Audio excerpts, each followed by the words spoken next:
Why are you saying it out? This is what They her killed response her. is. Yeah, man. And who's this? This is whoever, I don't know who it is, but she's sending it to Georgia Right. to say this is the displeasure that Oh, others, whoever this is, is So, bloody second each other. They can say something. It's hectic. how's that going? Well, Then when pick one up. is gonna be So so there's they two. say to them, There's so one why they would they say want to to be come? a They said, power no, protest. I've seen this So with two they're people. gonna So come they in and they also advertise pull that it. Oh, out. please, they're not Adventists. They They're cannot. not They're Adventists. just for saying. You know, I've in the Muslim One world, of them say in the wants Muslim to world, have guys who drink, Yeah. don't fast before them vodka comes Yeah. up. Water. The water is, that's water Adventist, man. They and feel then this is the media like people his all over element the says, show. where is So his I old just asked the Muslim movement to burial? He introduce wants his side of so Georgia responded to it. Then she sends off this one. So she sends a video to you. This is being sanctioned. So You Georgia know, says this is being media sanctioned people against the like past. The leader take of this advantage country of the is fact saying that she's on no, she people wasn't listen killed to by us, the effects on her. and God bless. by This is what taking Georgia's advantage trying to of that, respond to. we know that the So she party is says, tarnish reputation. I Even though don't it's know not how something to saying, speak up. we're sorry, we didn't mean it. Like It's not like the type you, to a certain you extent. got Yeah, that but yeah. And so that's the she problem. sends me That's the something. problem. The lack of So I said, integrity. okay. So she sends me all this stuff. So I respond I don't know. I don't always take you guys seriously. and I said, Especially your boss guys. Oh, hey, that guy. I've been crossing with him. Yeah, I remember you told us I that time we spoke went to to High I Queen. said Do to you, the do you people remember that that have strong article hearts she who give back published and like to give to those who of the need. questions he was Why would they want responding to to attend? by the That's High the Queen? I told you what, we off you when you come. right? So there's no representation. No, Very well. And that guy's like, She's so giving I, I see what yeah, makes I, sense like, to last the night I person was, versus what other yo, people like, we're all it's fine. She hectic. said, don't go see it. She said, Confidence. I said, no, there's no confidence here. NCG. The language expression So, is you know, the kid of leadership, metro. And also, I can't say that they would have no interest in one to attend because it's directed to spiritual what is his name? so you and your people say, well, to attend, you're not welcome. And she says, I directed one day a film called I don't like it. Yeah, so actually. I'm getting instead of Yeah, I've been to a number of meetings with I them. do this is balance. like every day I send a Everything. simple question to God. Let me be very So careful. Man, But what you see, so I think this is anyone. no, Very big fine. fan. That's And also for she's the not third time the I'm last asking. time everyone very exposed. That's not how I can do it. Because I don't want to say the word now. No. You went on this because this is how I can do it. If it offends you, then But the she more never did I anything say, like no, that. I don't know. He's not here. And they also ask for a bio of the speaker. So I said, why would they want to? They don't even want to come. So what's a bio for the speaker besides yourself? I think it's an you autobiography. can I think it's a seven speaker. end up Yeah, consortium. Seven speaker. I wanted to be sure. I said, if you're going to speak to one subject in a language that they understand, and I knew English, because we don't talk about it much at Yeah, first. it's hectic. If I said in the church, Yeah. that's first thing to try.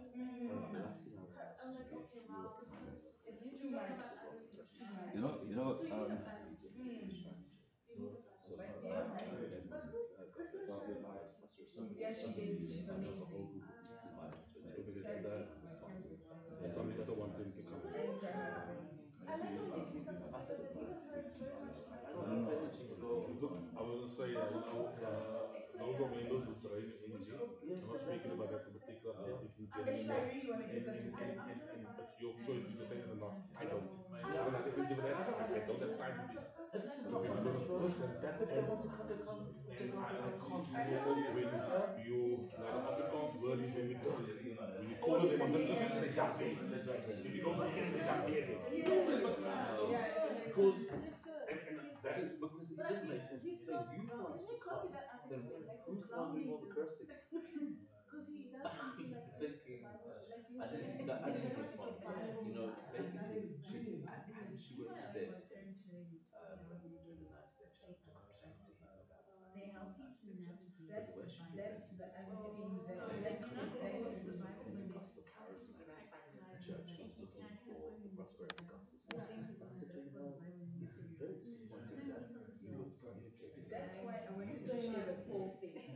Finding is Like, so so the two sides of yeah. the objective. So what my person told me is she's supposed to quote right. Unfortunately, yeah, Yeah. unfortunately, yeah. Nah. And like half the roof, you put down block there, jump there, block there, jump there, and you're never gonna win. You're never going to win because I don't listen. I know that much. You can't want to not come to church for 6 months, and then I think you just also take off the mailing list, not Yeah, something. and Take it off, take it off, that's what I said to Abdul. take it I off, take it off take it off, take it off. because it saves you the The hassle. hassle, yeah. And then I don't have time to listen. I don't have time. I don't know what they want news and TV. I don't know. Read a book. I don't have time to be back and forth because you're never gonna win. I tell And I you, don't even try to win. I don't try I to. don't even try to win. I don't want to win. I don't need to win. It's nonsense. No, no, By no. the end of the day, So who did you cares? respond to him? Did you say to him? I just yesterday night I said, money must be talking at church. I said it all the time. Can I set you up with that? Yeah. Okay, cool. How do I set you Oh, up? so I feel the love. I feel the love. I feel the love. Feels the love. We are gonna win. Cling to Can look at the that. flame. I thought the drum set. Oh, much love, huh? Got me in. Because Lisa wants to run to that. Oh, it's running there. Yeah, yeah, yeah.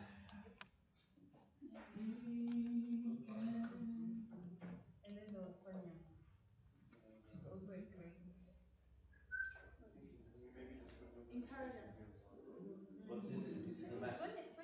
It doesn't matter. They just play the film. Solo workout.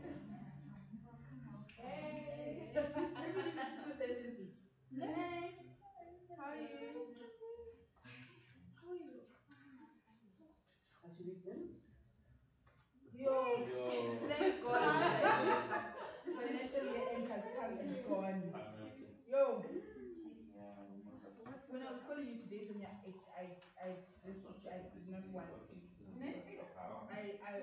Okay, okay. My cricket is Paul Kwan. I got it there when I was in Boston. Paul Kwan. Yeah. I'm hoping you do because my kids are actually playing Paul Kwan. What? I thought back. Oh, maybe But one. still, there are chickens around there.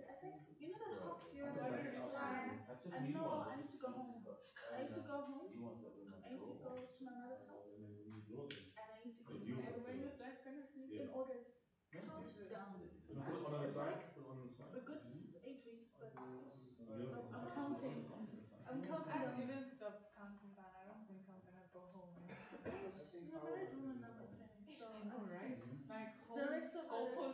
Mm-hmm. You get batteries, yeah? Battery for your side.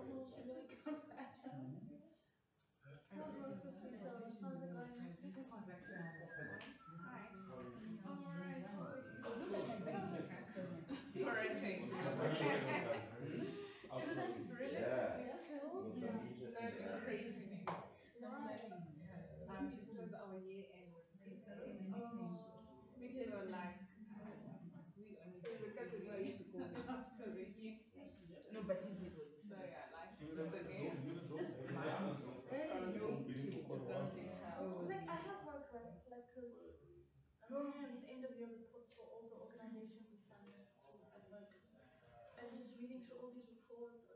And most churches have, members of high chiefs. See, I don't like high maintenance members. I struggle with that. That's the very reason why I am. My tolerance level is very low Mine too. in that space. Very Yeah, low. we have lots of them at events, like, so each time you want to plan something for young people, you must have an afternoon program about it first. Let's call all the scriptures and let's argue it out and finish and say Okay, now. the spirit prophecy does support this, the church protocol does support this, and yeah, because there were just too many. There were just too many. I ran away from Santa for that reason. Just to, you know, so we can get things get things done. It's part of it. I know It's but it is what it is. I don't know.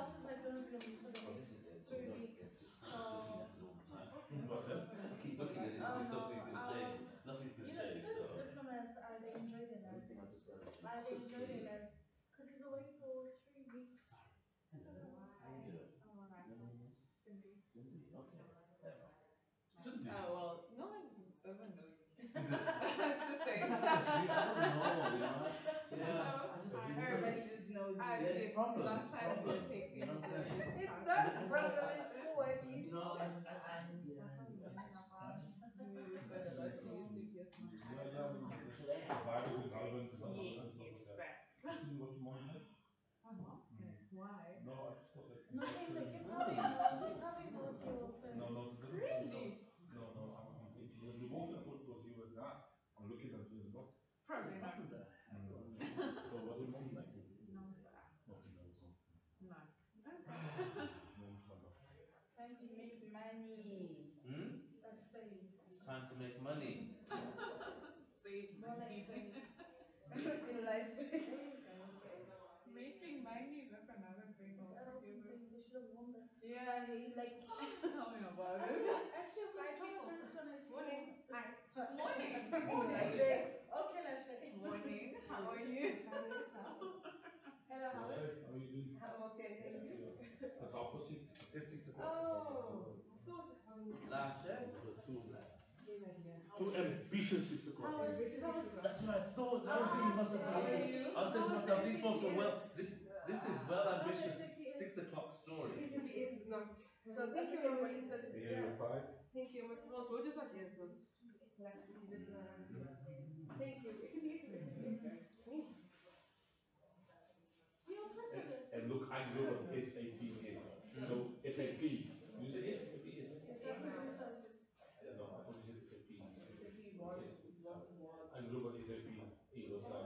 Yeah, no, those are the yellow guys. No, yeah, the pink, blue, white, red. That's a good idea. Sorry, sorry, but don't bring it tonight. No, it's good. You want it. I would like you want some of the Yeah. beginning of June. June 30. The very last. Very last. I went home. I went June last year. Thank you. Oh, yeah. That's happening. That's happening. Family waiting. It must be nice. And then, Some of us can't go to our parents' house. Sorry, guys. Yeah, you know. I mean, early age. Just gonna, Sorry. Salt in the wound. Salt in the It's wound. sad, but you won't create hatred. It's alright. Yeah, It's no, sad, no, but no, no. if it was any other day, you may not have survived. You know what I'm saying? You may not have survived. So I was gonna go back to our father's and be like, snap at him for today. The convenience of, right? No, man, enjoy it. It's awesome. Well, if you was my kind, then you say aim in a lot in the kitchen. Then you can come around. And the whole time they'll stay And we with work, food. we work near each other in Hatfield, so Yes, it's you mentioned you said yeah, something it's in like that too. almost right on the train. I've actually been to your home. Oh, man. If you got a kid, you should live that in. That's why. No, I think he was house sitting. Okay, yeah. Ik weet niet hoe dat wil. So did you break that glass of house? Yeah. That vase, those three little vases there Oh, next yeah, to the check TV lounge. They were selling them too now. And we broke one of Okay, it them. wasn't Oh, mercy. I thought, can you believe it? There was finally the cops has been found. SAP is Detective Services here. I was saying like send that guy the next week. Oh, it was a joke. It was a joke. He didn't look after the house since he's married now. So he's bringing girls to the house. Undearly is being spoken to in front of his wife. He's going down. He's going down. No, I'm saying who sent the list to you because you just copied and pasted my list. Oh, He's going down. first comes to shove. I can also access it online. Do you have the sorry. Do you have the They're good, they're good. Very busy. Very busy kids, eh? But they've got energy, that I enjoy. Sometimes it's normally very They warming. come up and Yeah, they and can put it in bring the other day, this is a serious one. I don't know what she's saying, people must sleep. Gina, Yeah. we are allowed to turn it on. Because when maybe we'll talk about the I think Maybe. yo, that's a weird one. You know, they use all this stuff. But they're good, they're good. No, but I do have a so far so the kitchen stuff. Yeah, okay, the kitchen stuff. Ooh, this is working. But the thing about them is that they do what you do, not what you say. So I gotta make sure So that's you don't have happening. a clicker? Yeah, the compensate about it. I'm not sure where it's Oh, we must. Oh, the clicker. But you have You got batteries. a clicker? Yeah. Ahmed, we need Check batteries might work on his clicker. Okay, now why is it not here? No, you're telling me. What are you telling me, brother? You meant this, right? Yeah, that's what I'm Okay, looking for. okay. Yeah. Mine for some reason is And I think it will, yeah. thank you. So you just switch it on, off, and inside. No, coming. This one, the hair one, the hair one. I'm coming. No, she invites me even before she invites herself.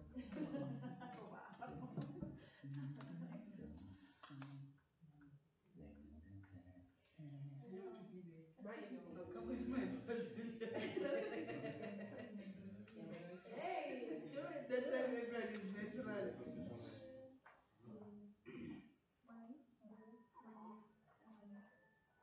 time everyone is natural. Feedback.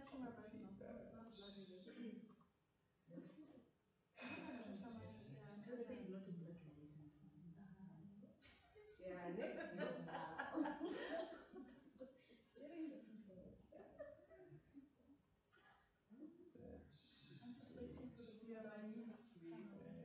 You winning? What did download the app? No. But then it doesn't have like this stuff. Yeah, yeah. And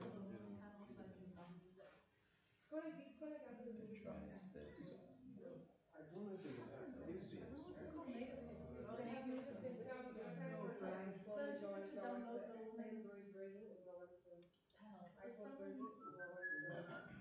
Yeah, it's the one. I thought So these ones can go I was in. listening to something and then I was like, How where's then Harold? it Here showed I am. October Let's put your stuff on. 2017. Okay, I don't coming know if you now. saw it in Yeah. 2016. So Joburg, South put it Africa. on a memory I'm stick and I going can with. just Then I looked and hopefully we'll. Oh, okay. there's just the US one. So we can just log in there and then log out with So the it's app. possible. Leave it as it is. One, I know how to do it. one can for off. It's so painful.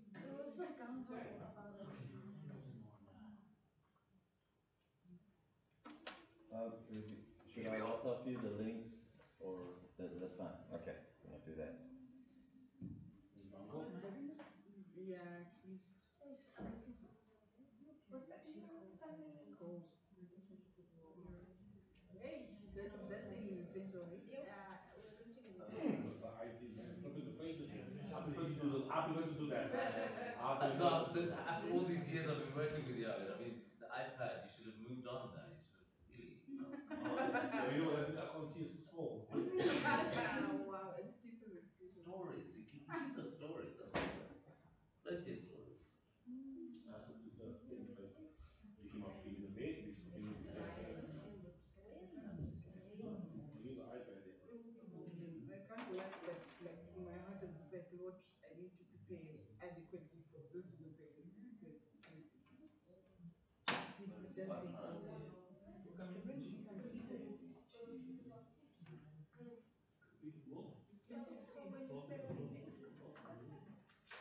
Wow. You can do that. En dat wist je naar restaurant doen, weet je. Waar is special? Whoa. No, but that's true though. I just came out of my mind now, which is musical. Die.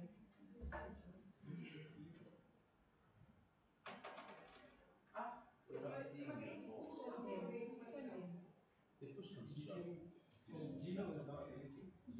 Dat is mijn bedoel. Huh? Welke dan? Not reading. For Not reading. Not reading. For some reason. amazing how kids just like No, they're only at the sharp. it's not reading. Which was this universe? Squadron. Squadron. Okay, that's the wrong one. Okay.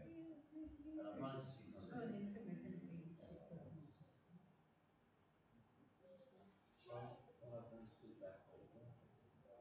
No, she's just over here. She's great.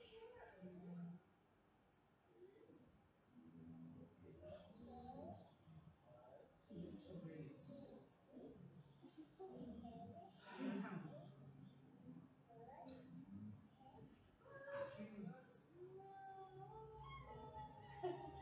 But she's like Unako. You know Unako, Lisa's daughter.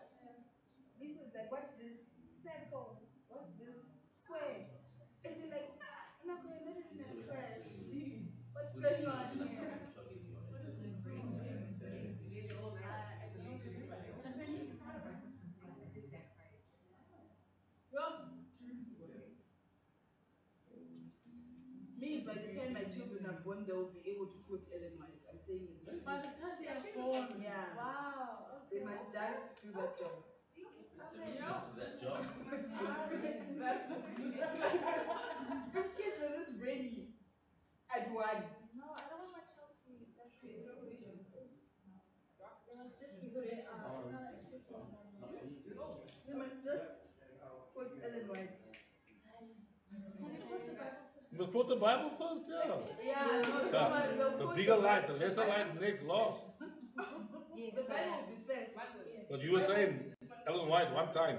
The Bible will be first, then Ellen White, since she's got a lot of things to write. Okay, all right. But then Ellen White. Okay, Don't all right, worry. babe. All right, babe. I'm just kidding. Guys, it's gone off for 6 already. Yeah. Okay. That's not the right one. Okay, so after such a much, say that it's not breastfeeding the that's actually running to the Okay, do you need just put it just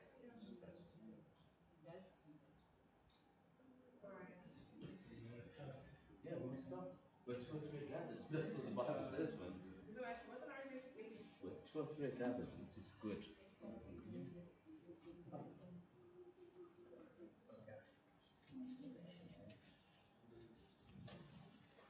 Testing one, two, one, two, testing.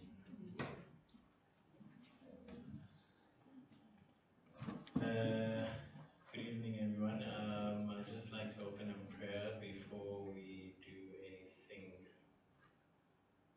wait for Nasisa to go to sleep. Okay. Dear Lord, we'd like to thank you for this Sabbath. We'd like to thank you that it is a time that we can gather together and we can get to know you much better, and a time where we're solely dedicated to knowing you. We'd like to ask, Lord, that as we enter into the program, that you may give us a message in season, and that we may leave having learned all that there is to learn about issues regarding finance and handling our finances according to your principles. We ask all of this in your name, Jesus Christ. Amen. So just to introduce the program, as the service team, we had a discussion about all the various things we could do on a MySol, and one of the first things that we're doing this year is introducing the money talk, starting with this MySol. And we decided that for this particular evening, we look at God's principles in terms of managing personal finance when entering the working world. So everything you hear will be regarding that. I would like to call up the praise team before we get into the program. Amen. Amen. Praise to you. There's only two members of the praise team. That's all right. The other one is We are gathered. We can sing. We're gathered. We can sing. I think I'm leading. It's praise team and bass. I think it is.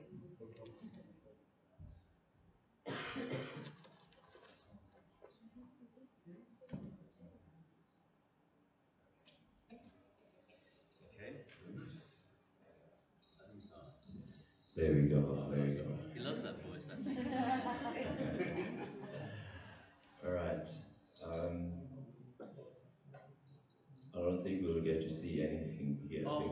busy. They're still busy. No, it's fine. Let's sing Amazing Grace, because at least that we can remember without the words, or we can use our phones, smartphones, right? Amazing Grace. Okay, give us the key. Okay, two. Amazing grace, how sweet the sound that saved a wretch like me. I once was lost, but now I'm found. Was blind, but now I see. 'Twas grace that taught my heart to see, and grace my fears relieved. How precious did that grace appear, the hour I first believed. The Lord has promised good to me. His word, my hope secures. He will my shield and portion be, as long as life endures. Through many dangers, toils, and snares, I have already come. 'Tis grace hath brought me safe thus far, and grace will lead me home. When we've been there 10,000 years, bright shining as the sun, we've no less days to sing God's praise than when we first begun. The reason I say let's sing this song, besides the fact that people remember it, but is to remind each other, because sometimes we get to the end of the week, we feel tired, but we think we're tired because we've been doing stuff. We've been sustaining ourselves. We've been waking ourselves up. We've been generating whatever we generate during the week, and then we start believing that we deserve the Sabbath because it is us. That's preaching to us. You know, so sorry, I didn't preach. So I think we must always remember that it's God's grace that sustains us. And also I like the last verse because it also then reminds us, because again, when we come to church and we sing beautiful melodies, we give testimonies, we read verses, we start also believing that we'll get to heaven because of us. So it reminds us again that even being saved, even spending 1,000 years with God, it will be because of the same grace. So let's remember that all the time. Can you have a choice? You know, normally you don't have choices, and we'll have choices tonight. A chorus. Okay. Ladies first. You had no chorus. So while you come up with a chorus, we're gonna do Come Thou Fount. Can you find it for me also? You know, sorry. Yeah. Your assistant. Is my personal praise assistant. No, praise assistant, PA. Right? All right. Come Thou Fount.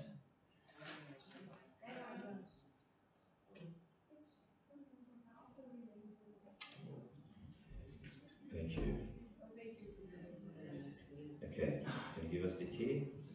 Come thou fount of every blessing, Tune my heart to sing thy praise. Streams of mercy never ceasing, both my song of loudest praise. Teach me ever to adore thee. May I still thy goodness prove, while the hope of endless glory fills my heart with joy and love. Here I raise my Ebenezer, thither by thy help have come, and I hope by thy good pleasure safely to arrive at home. Jesus sought me when a stranger, wandering from the fold of God. He to rescue me from danger interpose his precious blood. Oh, to grace a greater debtor, daily I'm constrained to be. Let thy goodness, like a fetter, bind me closer still to thee. Prone to wander, Lord, I feel it. Prone to leave the God I love. Here's my heart, oh, take and seal it for thy cause above. Thank you. Let's do a last song. Okay, and then we can start. Do we have a choice? The chorus girl. Okay, she's gone out. Yes, as As a dear as a panther. deer,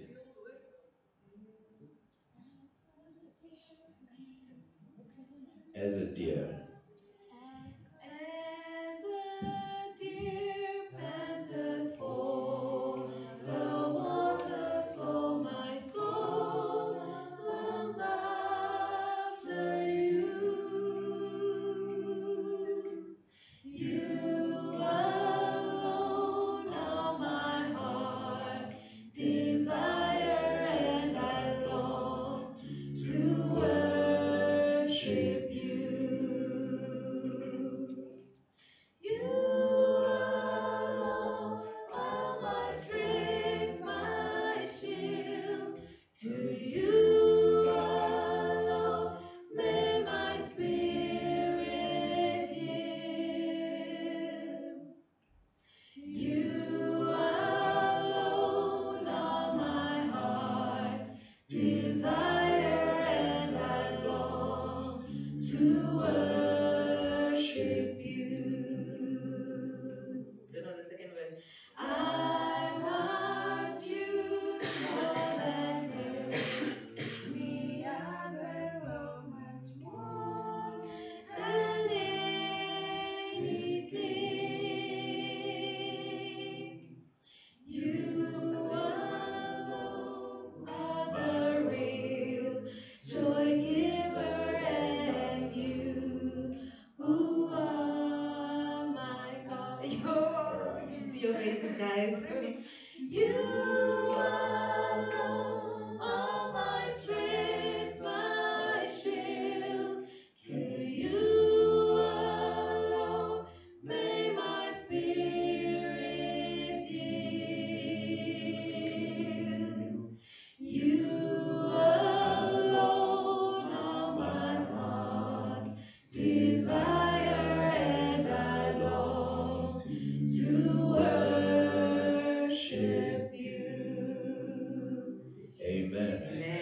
Thank you. We're glad the Lord can read hearts. So He heard those lyrics in the heart.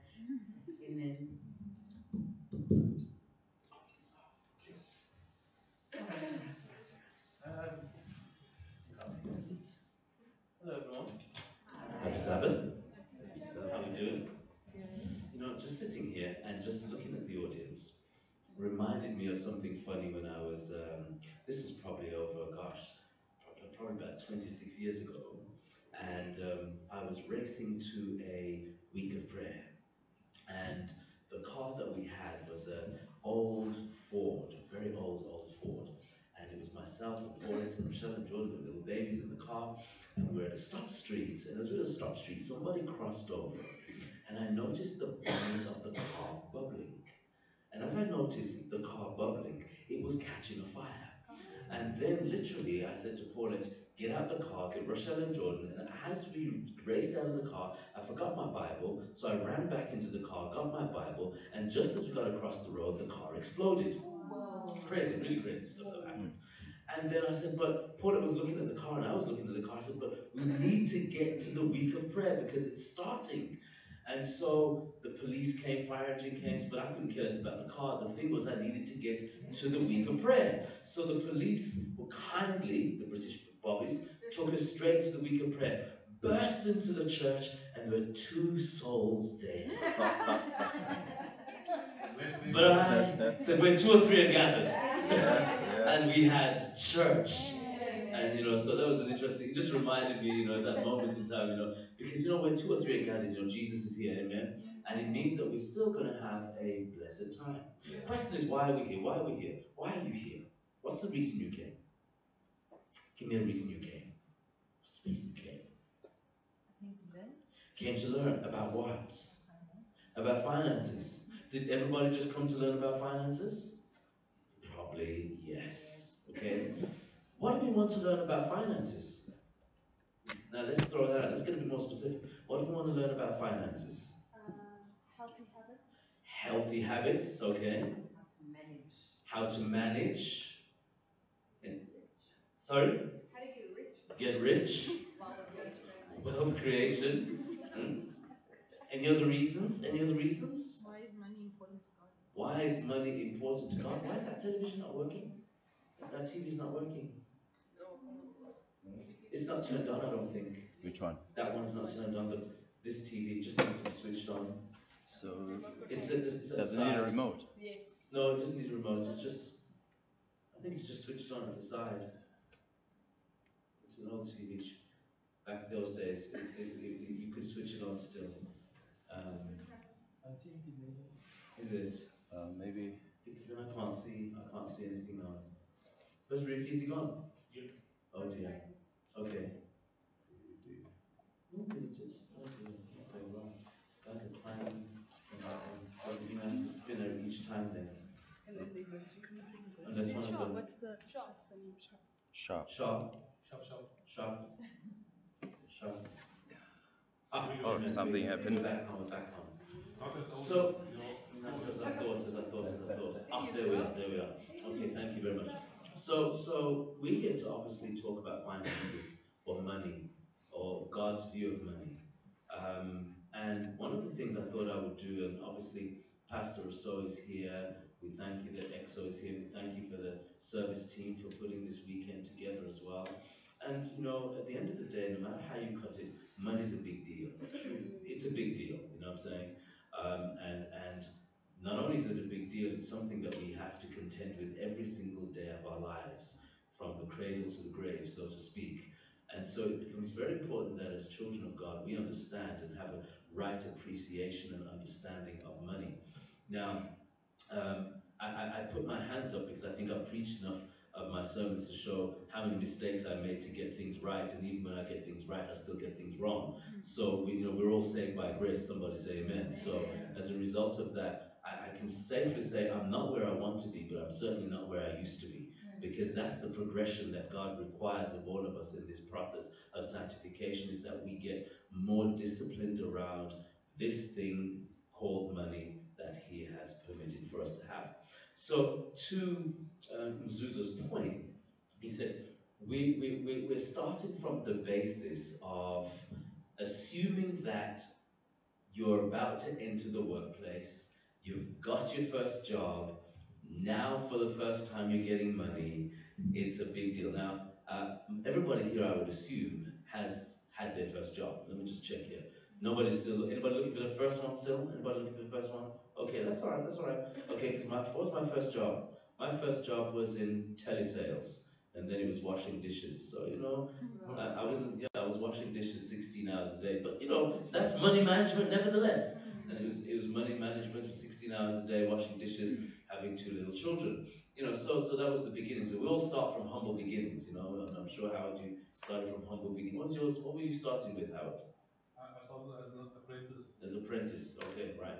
So we're looking at this whole notion of finding security in an unsecure world. And I thought I would use that as a title, primarily because I think one of the biggest challenges that many people are finding today is that they're looking for money to give them security because they feel significantly insecure about where the world is going. Does that make sense? And so there's a worldview that says work as hard as you can work, sacrifice all that's necessary to get as much money as you can so that you can secure yourself against anything that may happen. Does that make sense? That's kind of like the idea. And I want to start off by sort of sharing a few thoughts around these things. So let's apply our minds. And my presentation is very short. It's a segue into what Pastor Rousseau is going to do. But um, when you graduate or when you finish school, it's both a great feeling and it's incredibly daunting. I don't know if anybody know that. You know what I'm saying? It's incredibly daunting because now the fun's over because the real world begins.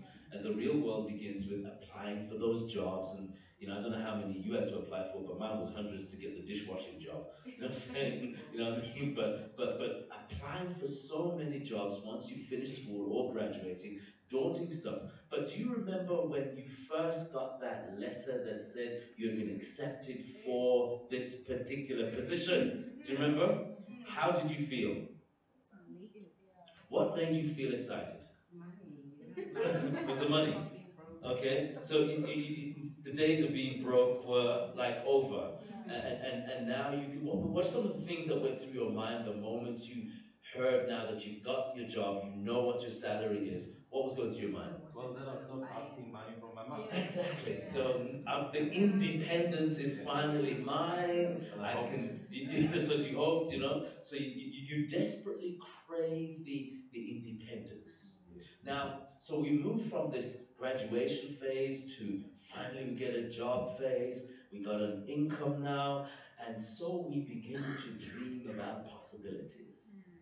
What are some of the dreams that you had when you first got your first paycheck? Very first paycheck. What did you do with your first paycheck? Yeah? You what?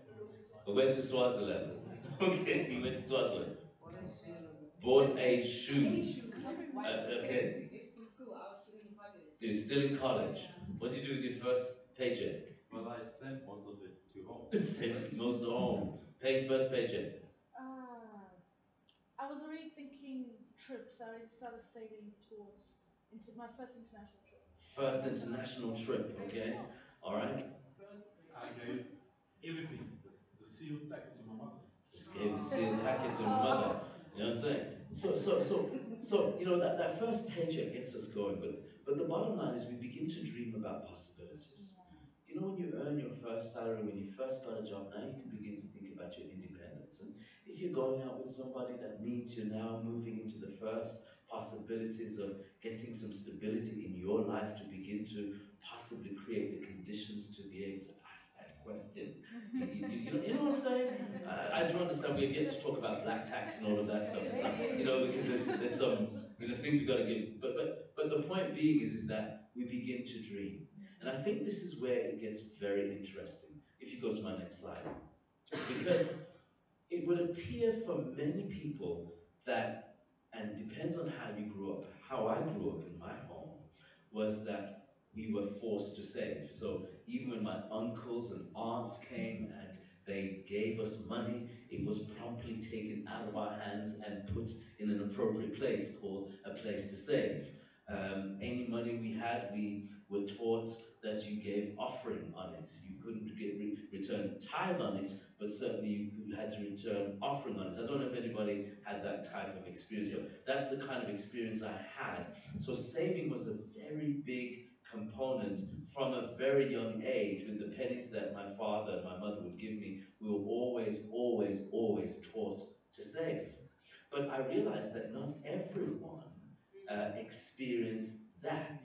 Okay, many came from different households, different backgrounds, and so it becomes interesting to watch how people's patterns of behavior around money emerge once they've got a job. Does that make sense? Because now those patterns begin to play out in how they then spend their money. I'm not going to talk about my wife right now because she's my wife, amen. But we came from different households. That's all I'm going to say. We came from different households. But there are three reasons, fundamental reasons for financial problems. The first one, the biggest one, is greed. And let's be honest. I mean, you want to look right. I mean, let's be honest. I mean, you want to look right. You get that. And like I said, I remember when I really started working. The first thing I wanted was a car. You know what I'm saying? And rightly so. My babes shouldn't be walking. You know what I'm saying? But I didn't look for a humble car. That was my problem. I went for a black SRI 1800, Ricardo seats, sound system that made sure you heard me before you saw me, that kind of stuff. But because there's this view that when you start making money, you should begin to show it. It must be shown in your threads. It must be shown in your clothes. It must be shown in ways that demonstrate that you are now stepping onto the ladder of financial success because you've got a job. And I think that you watch this playing out in such a big way in many people's lives. And then the problem is because we do a lot of marital counseling, Paulette and I, we then spend a lot of time with couples around the number one issue, money. And it's amazing to watch how couples will fight over money. But when they were courting, it didn't seem to matter at all. But I would like to contend very quickly that desiring what one cannot afford or cannot sustain is one of our fundamental problems in those early stages of getting a job, finding you have more than you really need, and knowing not what to do with it, so spend it. I don't know if that makes sense. So there's greed. There's also ignorance. Ignorance around financial literacy. And I think that is the second biggest problem. I mean, many people just don't understand how money works. They don't have the ability to make the appropriate decisions in managing their personal finances. They're not necessarily able to understand and analyze financial products to make the smart decisions. And as a result of that, there's a tendency to begin to make bad decisions that then become costly and then stifles their own capacity to grow. And I don't know if you've experienced it, but I certainly experienced it when I left home when I was about 17, 18, started working, but I didn't get into debt because I didn't have that much money, so there was very little I could get into debt with. You know what I'm saying? But the point is that when the money started to really come, I found it very easy to get into debt, and I didn't know why. Yet I'd grown up in the church all of my life. Yet my parents had put some very strong disciplines in place, which I thought were kind of archaic, very cruel. But actually, those disciplines that they were putting in place were perfect for me to understand where I needed to go back to get things right. Because where I grew up, once again, I never saw everything my parents did was cash. The only thing that I ever remember knowing that my father took out was on the house. Everything, nothing. If you could not afford it, you did not buy it. And it had to be cash, cash. There's no such thing as store cards. It didn't exist. Did it exist in your time? Yeah, I did. All of it. Oh, of course, yes, sir. But we didn't have those things. So everything was cash. But I think the issue of financial literacy is the second biggest issue that many people face. The third one, let's go here, is also personal tragedies. There are many people who, not through any fault of their own, have actually found themselves in very difficult circumstances because a spouse has died, for instance, or some family member that they were dependent on has died, or certain circumstances in which they have brought up in has actually created the set of circumstances that are no fault of their own. So those are kind of the three things that I would like to suggest are the reasons why financial problems tend to hit people. Now, if we go to the next question, the real big issue is this. When you have just started work, and we've already started work, and some of you are working on your second and maybe even your third jobs, but the big question that you're going to have to pose is, what is God's way versus what is man's way?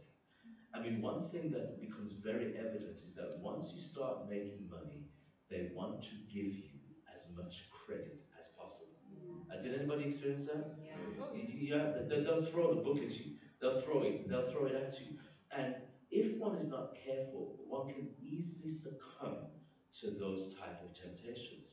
And that's why having a very profound and deep and meaningful understanding of God's way of money management is the safest and securest way to ensure that no matter what happens in the financial world or the crises that happen, you can have peace of mind irrespective of the circumstances. Now, I think the number one thing that people want the most is peace of mind. True or false? True. But what are people's greatest fears when it comes to money? Being broke? Sorry? Not having enough. Does that mean it's the biggest fear that people experience? And what does that fear produce? What does it produce when you don't have enough? It, Debt. But what does it produce emotionally? stress, Stress, go on. desperation. Desperation, Anxiety. anxiety. Does that make sense? What else? Hopelessness, helplessness. A whole battery of experiences now begin to emerge because the greatest fear is, if I don't have enough, what's going to happen to me? Does that make sense? How will I be safe if circumstances come my way that I can't control? Now, my life is one of experiences, testimonies, so I can only bring my circumstances to you.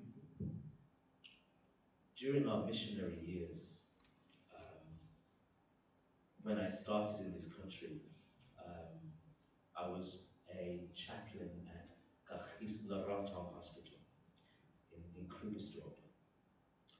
I had quit my job, you all know that, I quit my job, come to South Africa, my wife, two children, 6 suitcases, nowhere to live, and we had 300 Rand, which was a lot of money, I think, in those days, back in 94, but it finished within 10 days when you have two children and a wife, it's not going to last very long. We then moved to Gachiso, and there some family had so kindly decided that we could use their house while we were preaching at a crusade, and I was working in the community for 3 months. And the church said, brother, we want to help you. We'll give you 200 Rand, 200 Rand a week. I think it was 200 Rand. No, it's 200 Rand, 200 Rand every 2 weeks, something like that.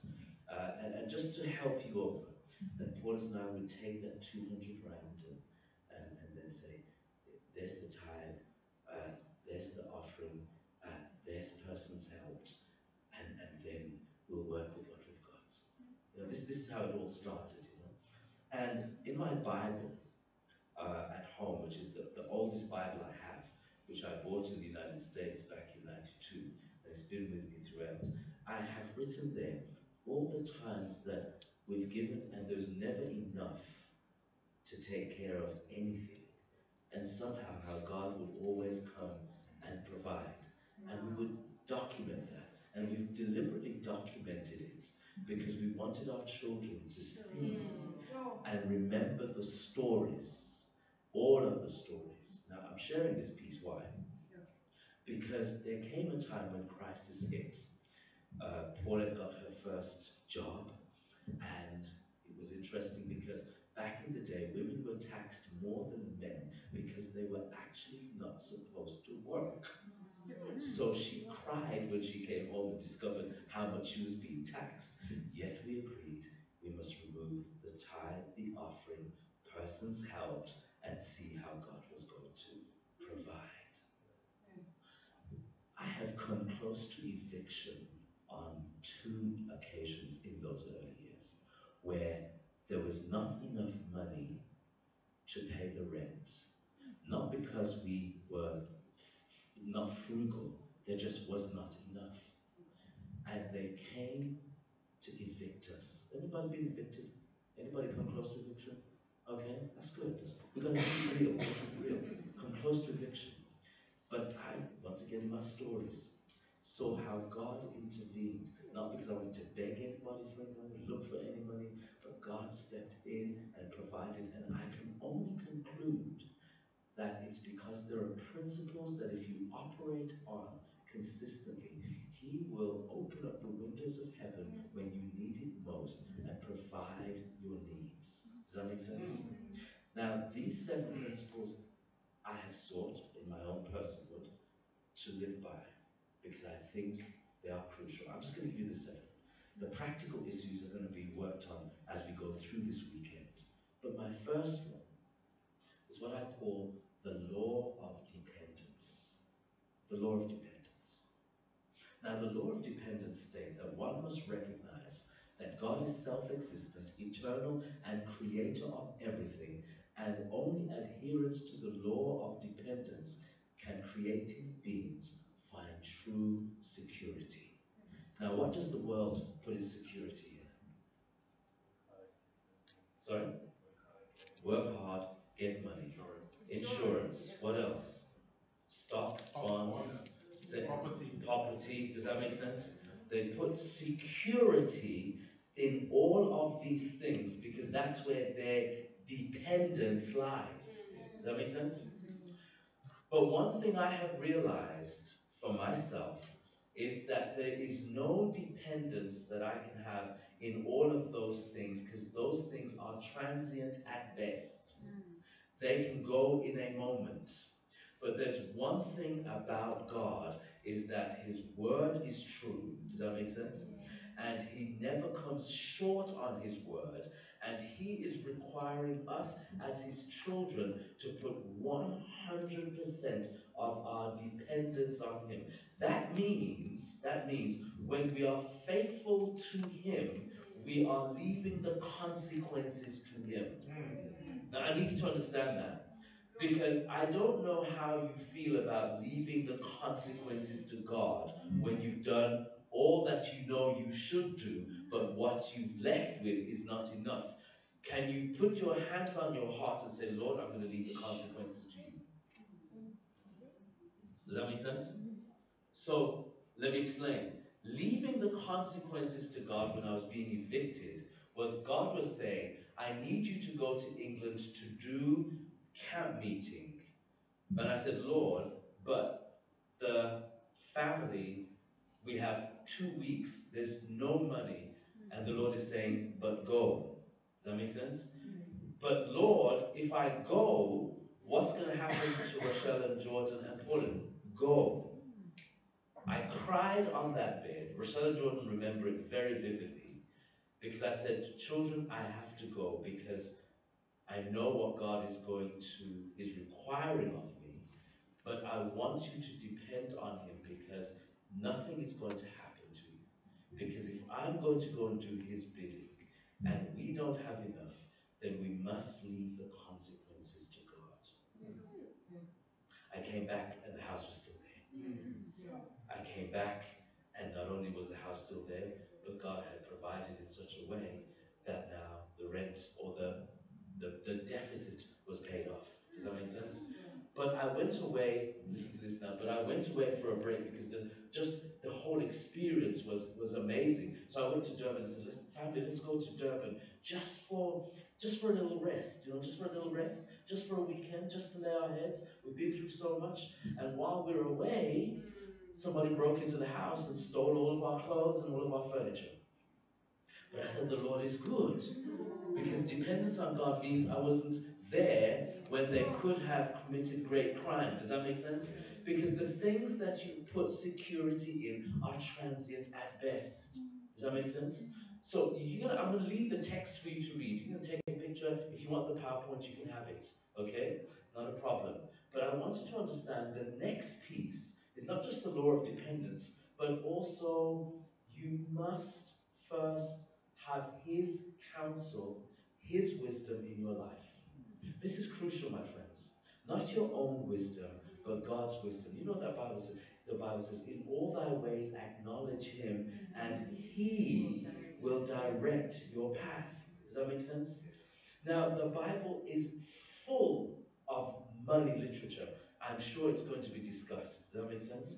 But I want you to understand, if we take on board all that the Word of God has given to us, we are then living in the wisest space for our lives. You cannot go wrong. The only reason we can go wrong is if we step outside of His wisdom. Does that make sense? So what's the first thing? We need to what? The law of dependence. The second one is what? His counsel must have first place in your life.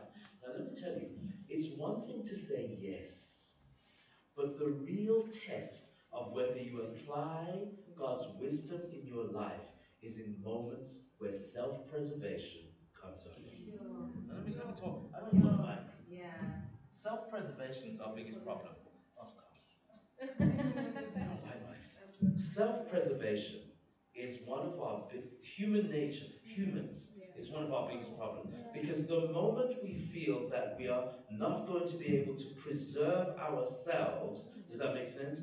We come face to face now with a decision. Trust God or preserve self. Does that make sense? Because that's always going to be the issue.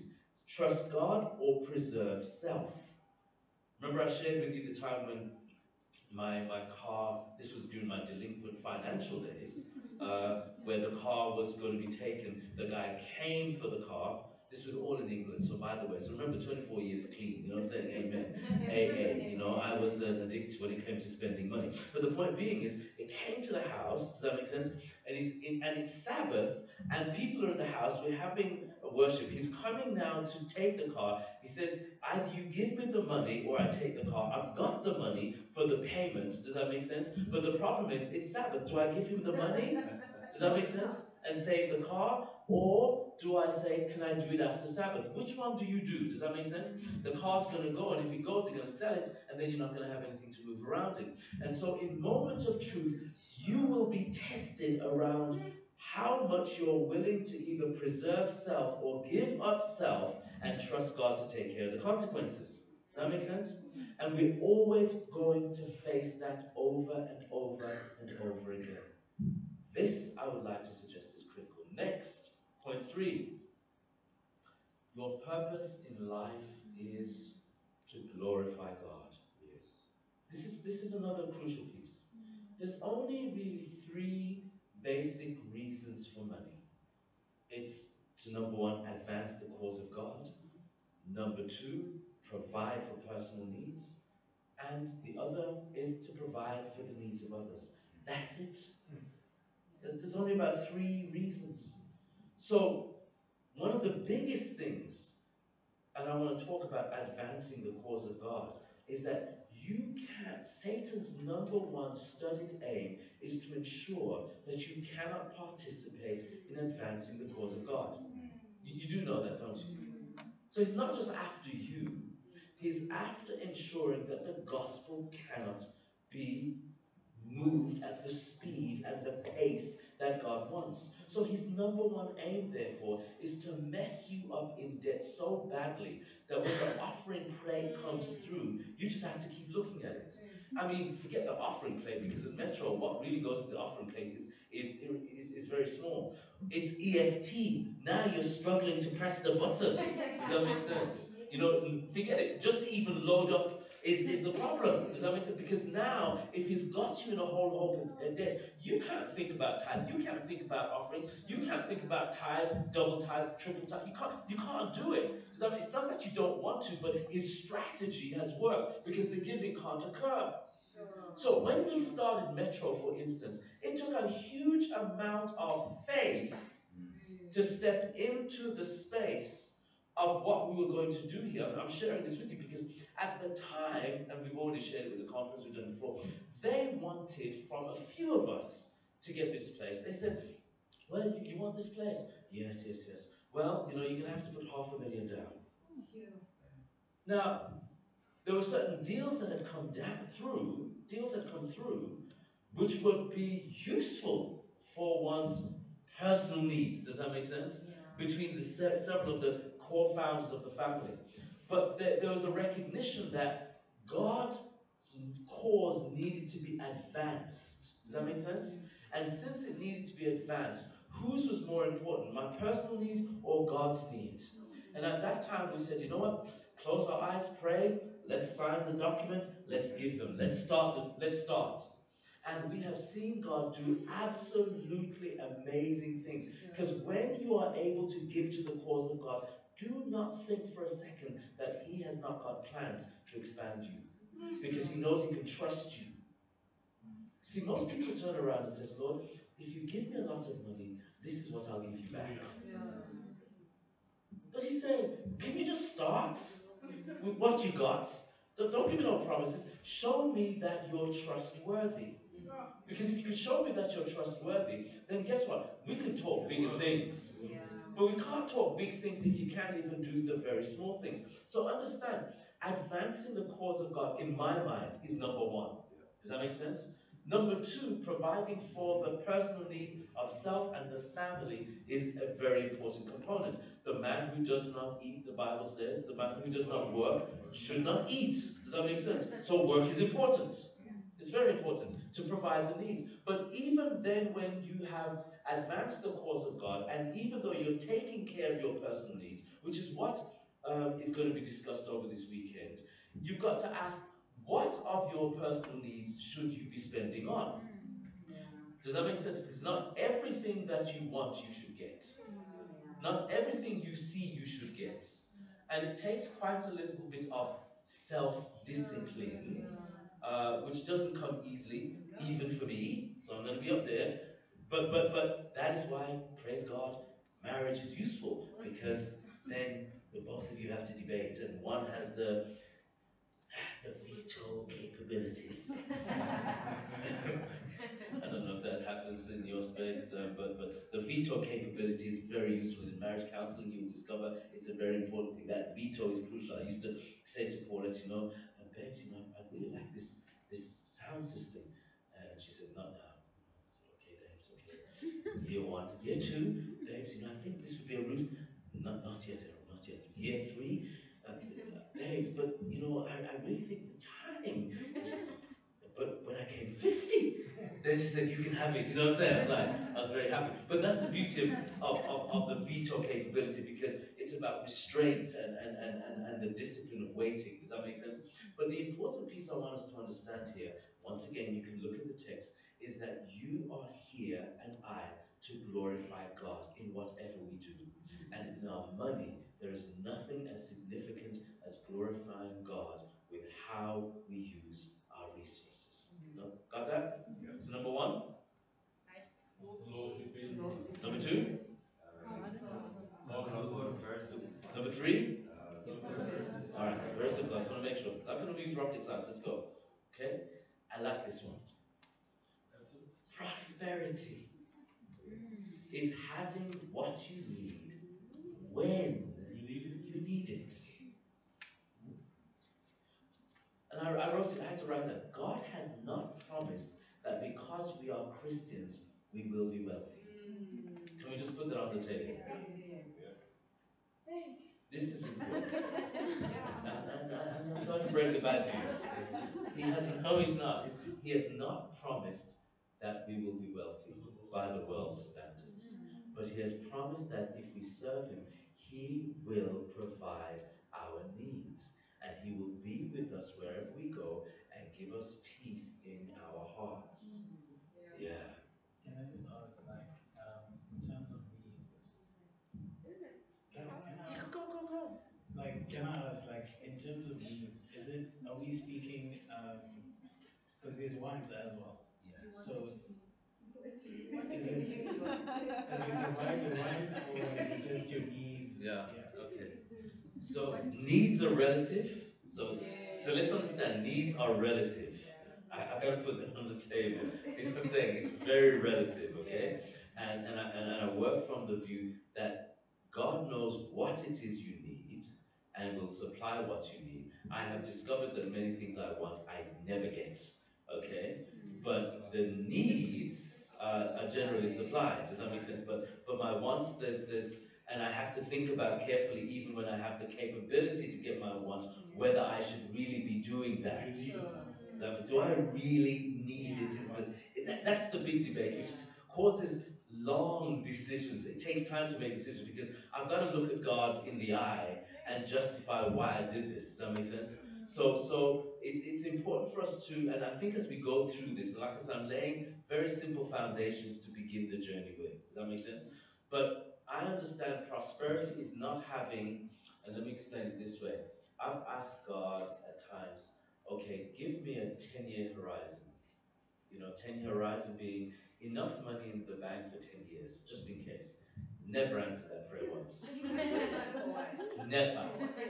Okay, give me for 5 years. 5-year horizon time, so everything set up, so that if anything happens, I got five. It's not answered that. Hasn't answered that. Not at all. But Lord, I've been faithful. I'm doing, but anytime I have a need, He supplies.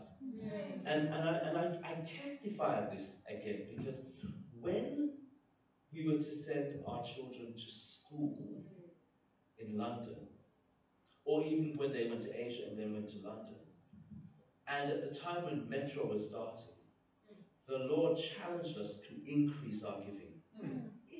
So, Lord, let me get this right. We're sending them To a pound. to a pound denominated reality. Does that make sense? We're not talking amarands here. We're talking sterling. We're talking sterling. Does that make sense? Sterling. But you're saying increase. 90-day challenge. That makes sense.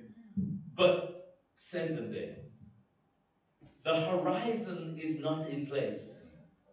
Does that make sense? But prosperity is having what you need when you need it. They went to England and ask me how on earth it happened. I can't exactly tell you.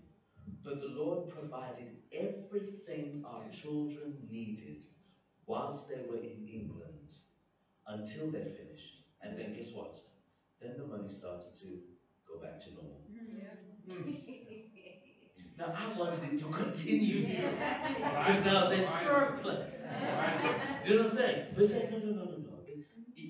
The need is no longer there. It's like the manna you couldn't have it the next I morning. could have it. See the point? But it's what you need when you need it. That is prosperity. So please understand the world's definition of wealth and is surplus. Right? God's definition, and when you need it, it's enough.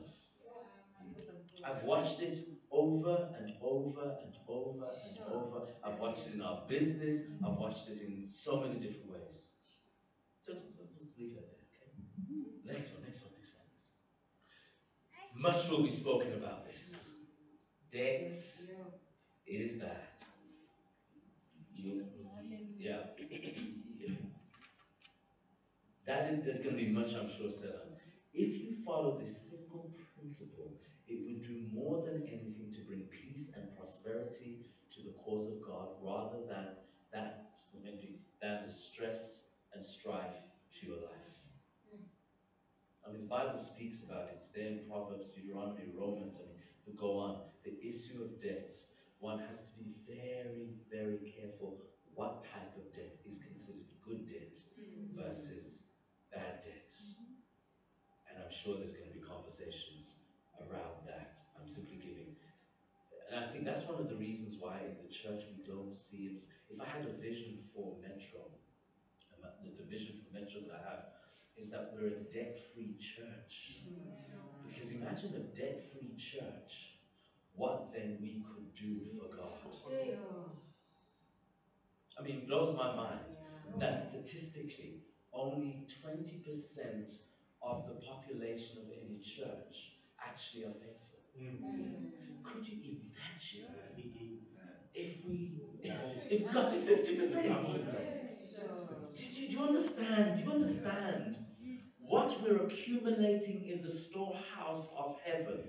That when we ask the Lord to advance his work, how he would pour out the windows of heaven so that because he knows we could do much bigger things.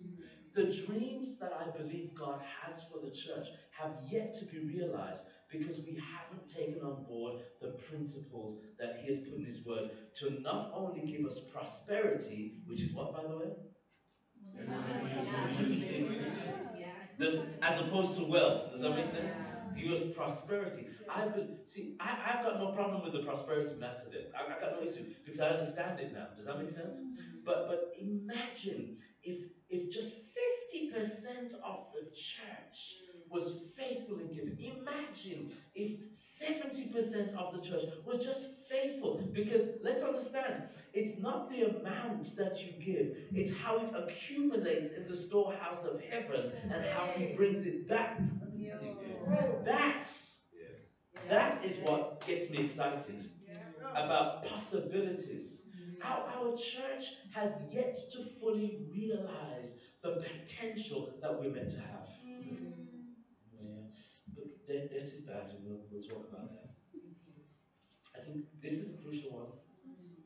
We all know that. Yes. Principle number 6, tithe and free will offering is a testimony of our commitment. There is no, so let's put it this way. It is not enough to talk about the goodness of the Lord and all of those things, but there is no evidence of one's commitment. Because that is the tangible evidence of God's lordship and the final word in our lives. And I get it. If we're not working, then you can't give. Does that make sense? God doesn't expect that. But he says, if you are earning, then I expect at minimum. And this is the point. We look at the 10% and say, Lord, well, man, that 10% gross net. I mean, we start getting to those conversations. We say, this is the minimum. We're not talking gross net, and you're talking, I'm saying this is the bare minimum. He says, but do you understand? And I think it was the guy from Bidfest, Brian Joffrey, that's how he blew my mind. He talks about when he started the whole Bidfest story. I mean, his view was to 90% to God and he'd live on 10%. You know what I'm saying? It's like crazy, Yo. you know? And we're struggling with 10 and keep 90.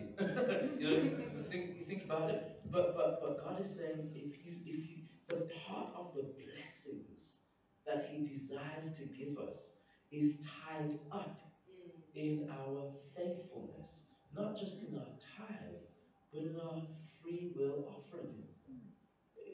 If the time was available, you see the Bible says you should not actually come if you're working to give to the Lord empty-handed. You shouldn't come empty-handed. You should have planned, taken the time, known how you're choosing to bless the Lord, prayed over it, thanked God, so that because God first says, this is what is due to me, but then your task is how are you going to choose to bless God? Does that make sense? And it's not anybody's business but yours and God's. So it's very important. And if you ever read the Deuteronomy 28, I mean, it goes through that in so much detail about the blessing that comes with faithfulness. So that is a crucial piece. But here's the last piece, and that's the one that I think is the one that really holds me back in terms of some of my decisions because I realize this is the big one. Sure. You have no, there's going to be a judgment, there's going to be an end, and we have to give an account for what we have done. Sure. I mean, mean, that's it. It's like drop the mic moments. You know what I'm saying? It's like because when now I'm making a decision, I have to ask myself the serious question: okay, do I need this? Okay, okay, and if I do need it, is this the best price to pay for it? And I've got to think not only this: am I taking money away from the poor? Am I? There's a whole battery of questions that one has to go through because one knows that at the end of the day, I'm going to have to give account to God for what the resources He has given to me and what I've done with it. And no one's going to be exempt. No one. So finally, what's life without God's plans like? Well, I think that's it. That's what you're seeing in the world today. That's why the world is stressed to death. It's primarily because many are living without God's plans. And this is the experience of living without God's plan. But understand, if you live inside of God's plan, you can have peace in the midst of your greatest storm. And I believe that the crisis we're in right now, the technical recession, I'm not sure if it's going to get better. It doesn't matter if I go to England, there's Brexit. If I go to the US, well, I've got Trump. Anywhere you go, there's trouble. Does that make sense? And my thing is this: how are you going to know God's providence if you can't trust Him in the good times? Final story, which was brought up, just bring that. It's the story of the wilderness. The children of Israel were in the wilderness. They had no means to sustain themselves. They were taken from a place in which there was food in plentiful, it was plentiful, but now God took them into a difficult space. And sometimes, and listen to me carefully, sometimes for us to learn stewardship, God may take us into the wilderness. Simply for us to get the understanding of what it really means to depend on Him. And the interesting thing about the story, you can go and read it again and just remind yourself. They were grumbling. They didn't have to grumble because His name is Jehovah Jireh, which means His prevision activates His provision, which means that, because that's why it says He sees and therefore He provides. So there is nothing that He has not made provision for that He will not provide for. He's seen it already.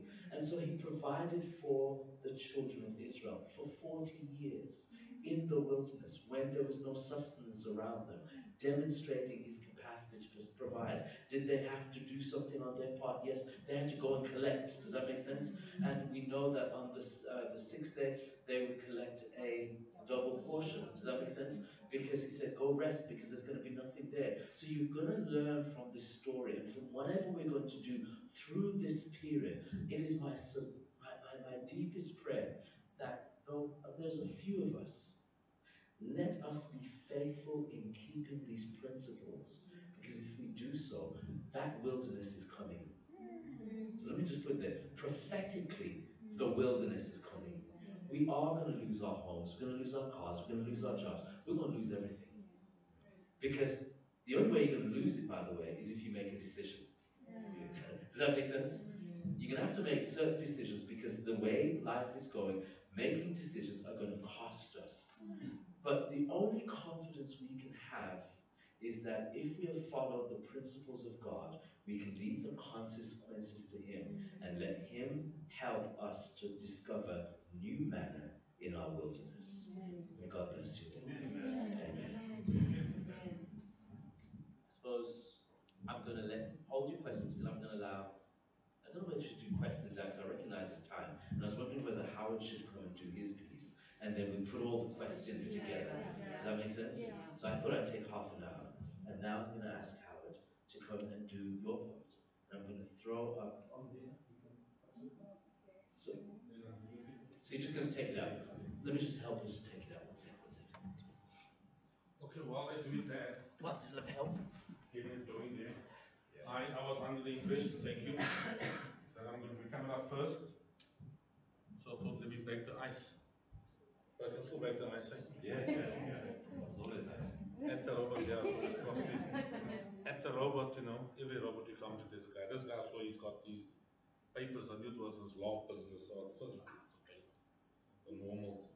But he insisted, so I went to the coin little copy there, and I gave him the coin, and then he gave me. I said, okay, let me, when I got to the car here, in the car park, let's read through it and see something funny.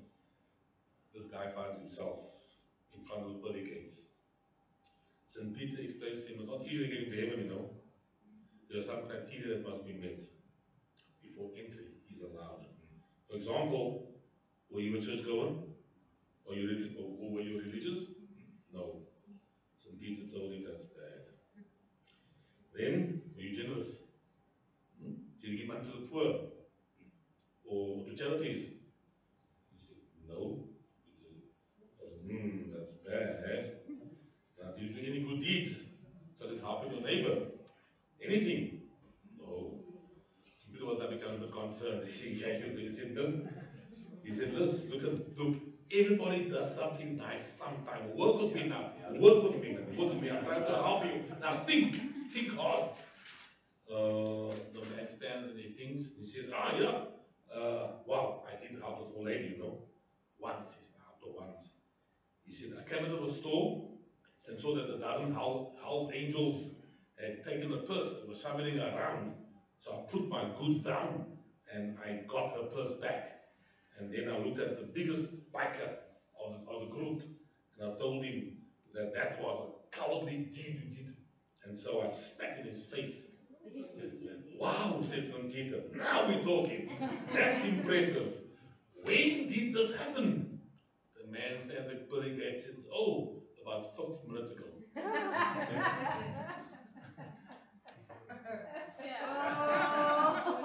Come on, guys, work with me, work with me. He spat in the biker's face.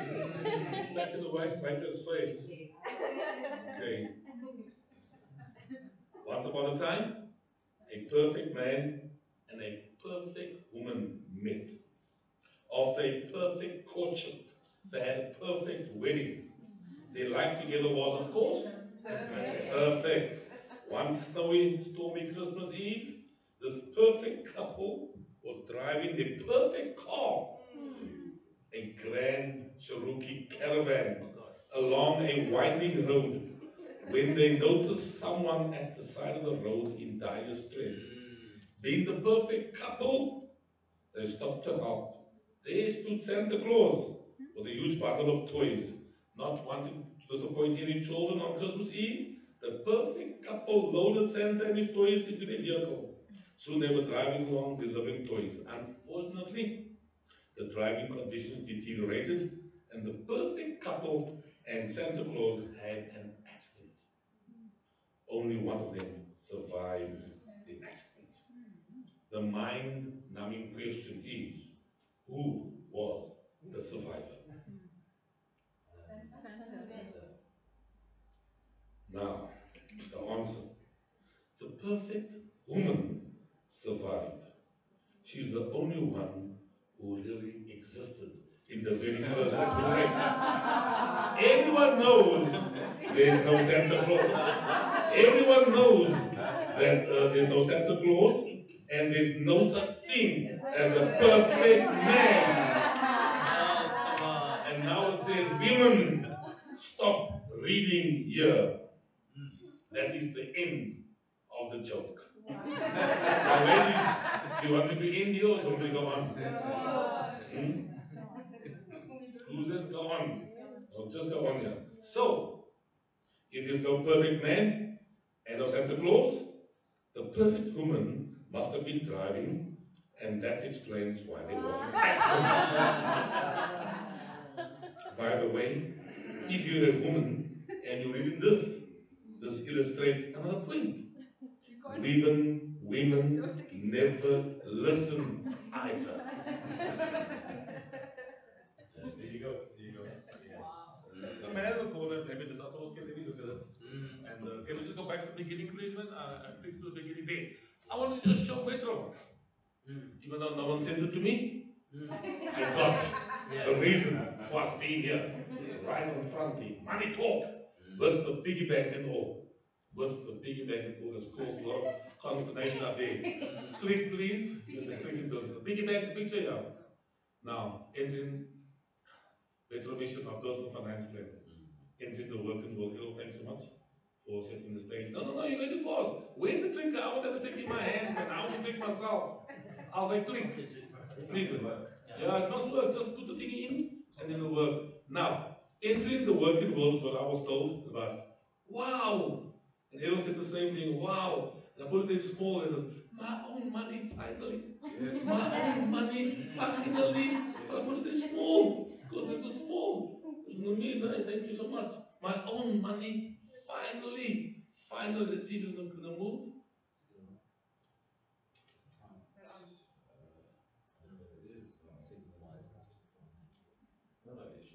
Should work, John. Can you just see? Okay. If you don't tell your money where to go, you will always ask where it went. Welcome to my club.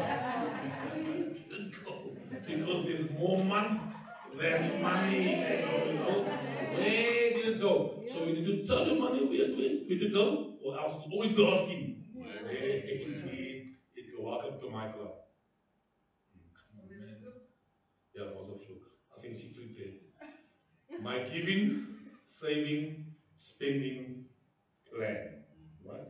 That's what you just focus on that. I think you just click them, just click them. Keep it there. Now, it's important. No, no, you see, now you can. And she said, not me, not me, not me, not me. My giving, saving, spending plan. Now we're going backwards. It's working, huh? Let's see. Let's see. Okay, click. Okay. So it's supposed to work. We need to inculcate the habit of giving. It does not come naturally. We are born selfish. What does come naturally though is spending. We are born spending. Mommy buy me this, daddy buy me that.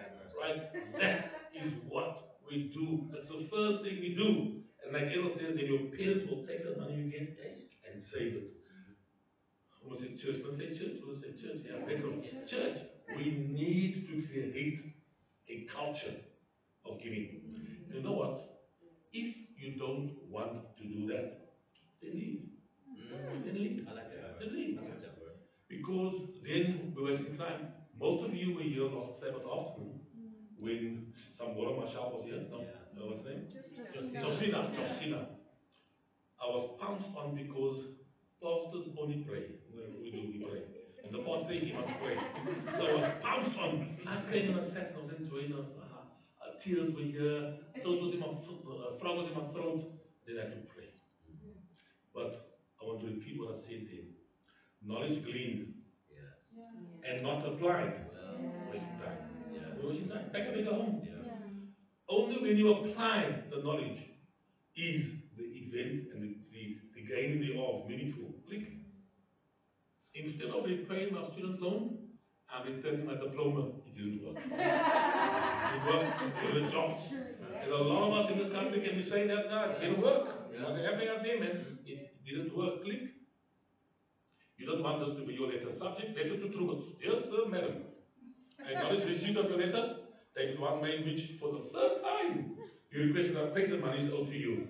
I first wanted to know that by no means do I dispute my debt, and I intend to reimburse you as soon as possible. However, I bring to your attention that I may have many more creditors, quite as honorable as you, and whom I wish to reimburse too. That is why each month I throw all names of my creditors into a hat and draw one randomly whom I hasten to refund immediately. I hope that yours will come out shortly. Sincerely yours, good man. Now, cheeky.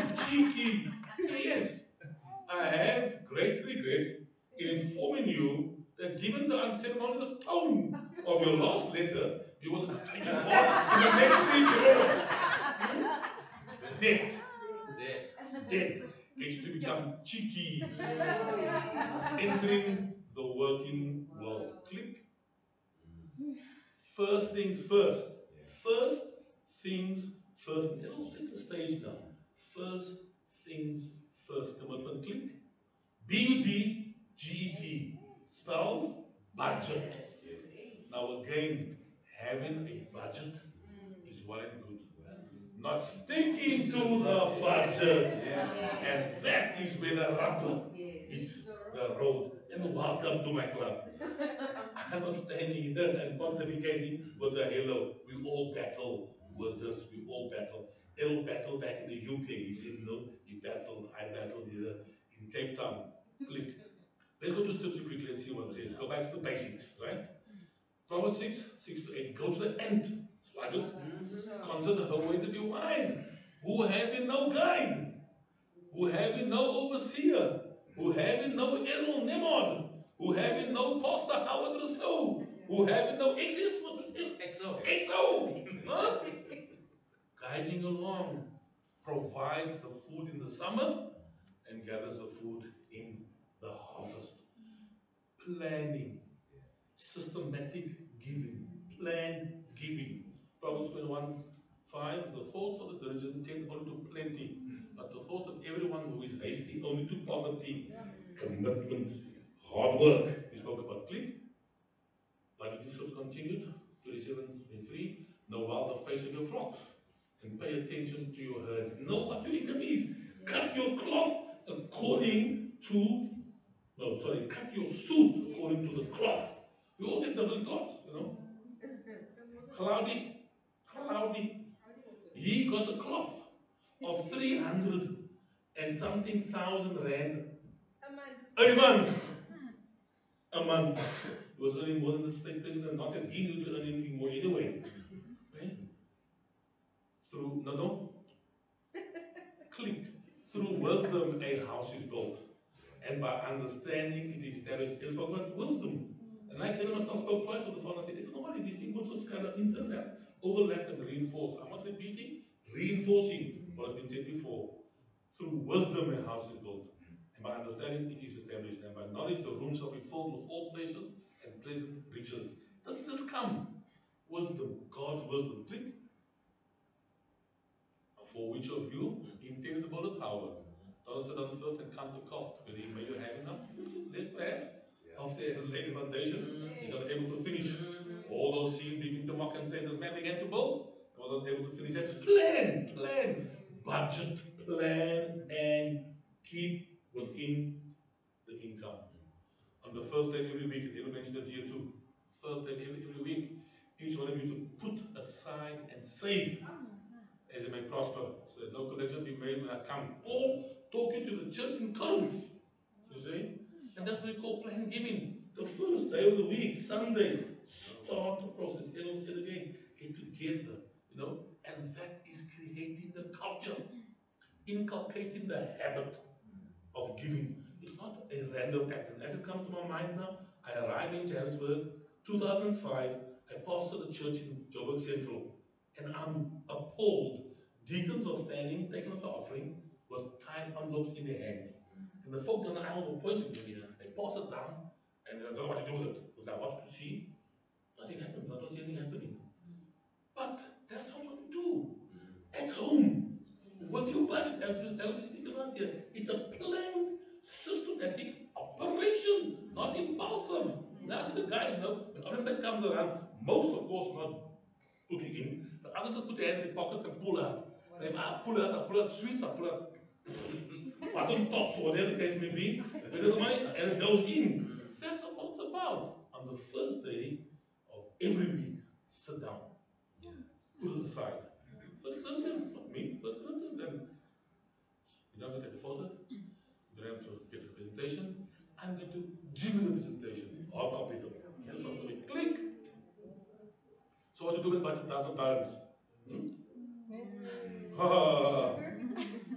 You were saying it doesn't balance, you know what I mean? You were saying leave it to God, but you have a part to play. Because sometimes we get ourselves into debt and then we leave it to God. You're going down, you're going down. Reduce your expenses. And we talk about that another time. Look for ways of augmenting your income. What's Granger? What's his wife's name? Susan. Sarah. Susan. Susan. I want to go to a garden. To go to Lassie. Often the salads you guys eat here on Sabbath come from a garden, right? Have your own garden for vegetables. Improvise. Improvise. You know, Errol showed this flashy photo here. We all need to look good. It's a quick question. Am I looking shabby? No, I'm not looking shabby, huh? Not at all. Not at all. I just delight in saying this. Parents, corporate wear. Corporate wear, parents, no? The corporate wear. Yeah. Cost a lot of money, their clothing, parents. So it's good clothing. They have an outlet shop called Corp Clear. Hmm? Corp Clear. So all the overruns, they even have a go to Corp Clear. One here just up the road, one in Boxburg, right? I went in there, the thing today, what do you think the thing cost? Look, Sabbath, we don't talk about money. Because you see, money has a capital R in front of it. If you leave the R out, it's just numbers. What do you think? Leave the R out, just say the number. What do you think it's going to cost? Hmm? True the case. 2K. No, man. Two. No, no, no, no, no, no. 150? That's a good 150, deal. yeah, it's 150. 150, yeah, 150, 150. I went there a week or two ago and they said, sir, the sales are going to be starting still. It's really cheap with the sales. This thing cost me 80 rand. Now it's marked down to get what? On sale. 30. Now the Yeah, it's just only reason why I didn't pay 15 rand for this shirt because they had long sleeves. So I paid 20 rand for it. 20 rand for the shirt. Serious? This trousers was also bought. Serious? This shirt cost me 20 rand because of the long sleeve. So now she gets home now, a 30 rand hooded top, hoodie. This thing with a hoodie, blue and white, is waiting for her. 50 bucks. I went there. Show the chest. wear it Finish. tomorrow. So improvise. Improvise. And become a vegetarian. It really cuts the cost down. Big way.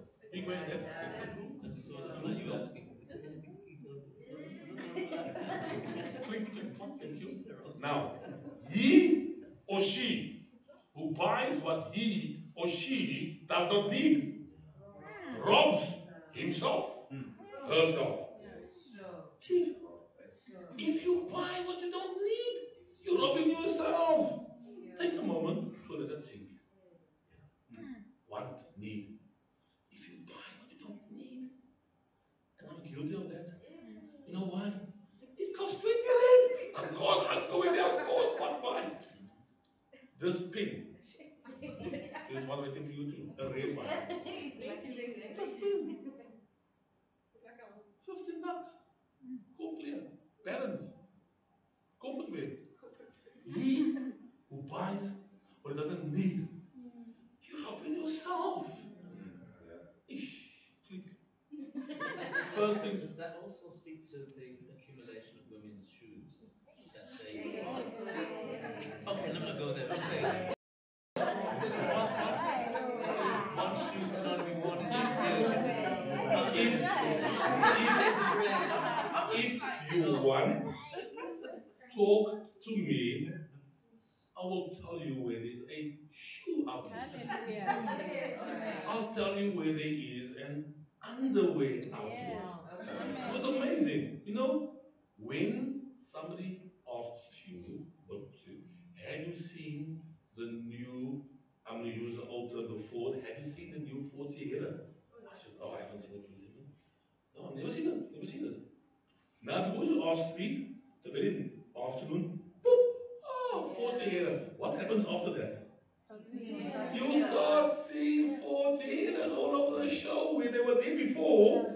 These outlet shops are there before. It's just that you want to go to what's that place called? Second City. Hmm? What's that place called? The do shop in England, the sort of what's the Rama? No? Zara. Ask me Zara. And Rama, you know some short names, right? And Lassie will tell you, I don't like going to Sandton City just because it's like a raw, walk in there in Sandton City. You know what I mean? I went into AD Spitz, one of those shoe shops. Geiger, Kurt Geiger, yeah. They were selling those. We went in there last year, wanted to buy boots, you know what I mean? So we just looking, we were bought it there. The guy, how can I say? Hey, Chris the morning, like, man, it's just walking around. I'm not sure what about those, that Kurt Geiger shop. 80 Spitz, I think it is. And some shoes and the boots. I tell him, Chief, listen here, listen here. Those boots with that brand name label in was made in a garage in Soweto. Hmm? You know what CMT is? He said, no, sir. I said, it's called cut, make, and trim. Right? That's how they knocked those shoes together. Then they were given the label to stitch in. And then they were given the packet to put it in with the price on it. Right? Hmm? You go to China, you get the same thing. Who knows the jeans called True Religion? Huh? Do you know what it cost? I will die and buy it. 7,000. Drop the R for the jeans. True religion. I'm speaking at Sunnyside Church about my clothes the way I buy it. The guy comes up, he says, "This pastor, what do you think I buy for my shoes?" I said, "We see the lining first, the lining. Okay. I give up. He says 100 rand. Oh, now I'm gonna go to hell. I mentioned the word rand. 100 rand on Sabbath. So then he tells me the story. He's supposed to do, and I just he introduced me to the word through religion. If I'm on the end now, he said he told his colleague who he goes to China often to Hong Kong. He said, "Don't buy it in Hong Kong." The colleague bought it here. The true religion jeans here. Back in Hong Kong, he went. And true religion jeans, to make sure it's a genuine one, it's got like a little thing on the leg here, somewhere there that puts it, makes it the genuine thing. They go 150 rand in Hong Kong for the same jeans, 150 rand. So the friend said, let me see it, and there it is. There it is. It's a rip-off. They're ripping us off. Improvise. You don't need to go to the you know, and pay for the shop and the carpet and the lighting and the yes sir, no sir, can I help you sir, madam sir, this madam, no madam, take off and take on and measure you up and what. Go do it, I don't even look at you, you know what I mean? And go clear. First things first, budget, giving. Click.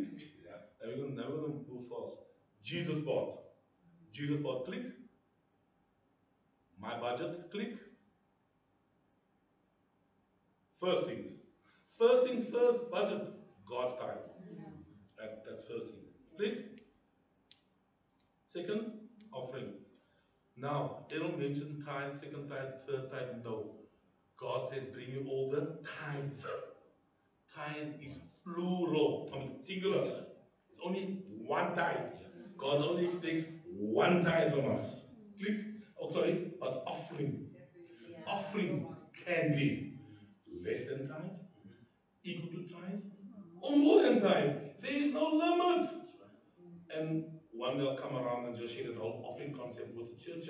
There's no, and in the context that God sees it, in His context, He sees offering as more important than tithe. But tithe is given. That's loyalty. Offering tithe is loyalty. God, we return tithe, which means it's His in the first place. Give offering, and that separates the men from the boys, because that says what you're doing with your part now. Giving as a generosity, as whatsoever gratefulness to God. He views tithe, offering, sorry, as more important. And when I come here, I'll share that one with you. Click. And after tithe, after offering, there's still special projects. And Errol was saying, I said, wow, for the poor. For the poor. That's where it comes in. And their special projects can be less than, equal to, or more than tithe. There's no limit to that. 90% back, 10% love on. There's a family called the Harris family. They operated a sawmill in Australia, a sawmill, massive sawmill that had to run 24/7. It could not stop. They accepted the Adventist message. They said, it's got to stop. So come Friday night, sunset. After the sunset again, Sabbath. Amazed that it was working because that thing ran 24/7 before that. And so they returned 10. And they gave 20. And they gave 30. They ended up, the Harris family, you can Google it up probably, they ended up giving 90. And the business just went on and went on and went on and went on. Click. First things first, budget, saving. Click. Remember the first one was? Giving. Now saving. The first one was Jesus part. Now it's my part. Click. My budget. Click. First, God's tithe. Click. Offering. Click. His office. Click. Savings. Savings. Click. Short. Click. Medium term. Click. Long term. Click.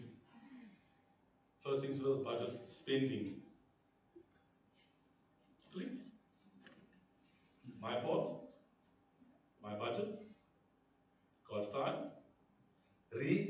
What's a repetition reinforces, deepens the impression.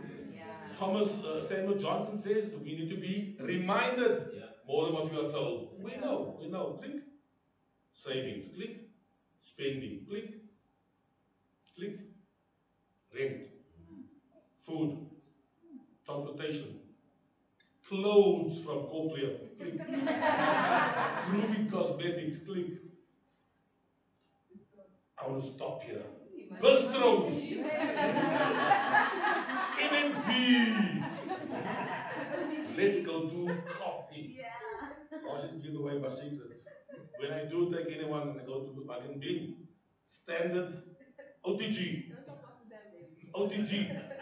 And I say, drop the bacon. Can we make I say, drop the bacon. Give me mushrooms. Give me mushrooms rather. OTG. Basic. Basic. Folk, do we have to? All the time. If your budget doesn't, what's the word? Balance? What? Cut down on your expenses. Click. Gifts. Click. Miscellaneous.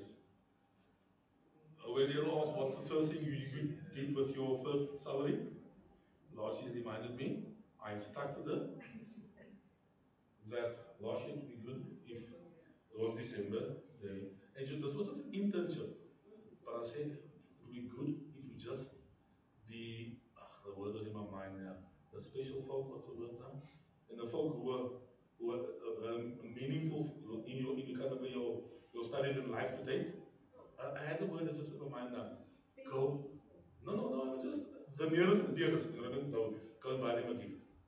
So off we went to Canal City, yeah, Cavendish Way, and then we went around buying them all gifts and we chopped and changed and so forth, and then presented them, and then that's why gifts is there, you see. So, and that's the first thing she did with her salary after the normal tithe and offering thing, but then she went and bought everyone in the family a gift. You know, so that's the first thing she did, and that was on my instruction. Unfortunately, she listened to me, but the phone was all like, wow, and they were blown away because, no, thank you for the part you played. Here's a gift. Click. Consider this. No matter how small the amount is, save money on a regular basis. After you set the God's tithe and your offering, pay yourself first. We run off to pay it because it's Truworths and Zara and West Bank for the black BMW. My first oil, Fiat 124, special. Don't forget the special. Bought at Texan Motors in Woodstock, Cape Town. Cash. Because in Cape Town, the guys will look at me with the 14th out in front and say, don't ask for credit because you don't get credit here. Because why? Cash. Only cash. Because cash is king. Cash is king. Now, folk, you just from experience, Errol was talking about his, I'm going to speak about mine. When Lashe started the first job, a 3-month internship that led to a job. I said, Lashe, you're going with me to the bank before you get your first salary. We're going to take from your salary on a debit order into a 32-day call account with Absa Bank an amount. Mother said, yeah, make it 4,000, make it 4,000. I said, don't be so cruel, man. Two's enough, man. Two's enough. I mean, at that time, she was earning, I think it was just under 8,000, but 8,700 before tax, it was gross. I said, look, don't kill it now, don't kill us first. Two's enough. Because folk, Errol was talking about the 10-year horizon. We are told that we should have 6 months salary, net salary, as an emergency fund. And that sounds like hectic to get. Hectic to get. Listen to this now. If you pay yourself first and you pay yourself a tithe, a tithe, right? If let's say you're earning 10,000 rand a month, easy figures I can work it out now, because I went to school to the day, I got the math at night. If you're earning 10,000 and you pay yourself 1,000 rand every month, guess what? Guess what?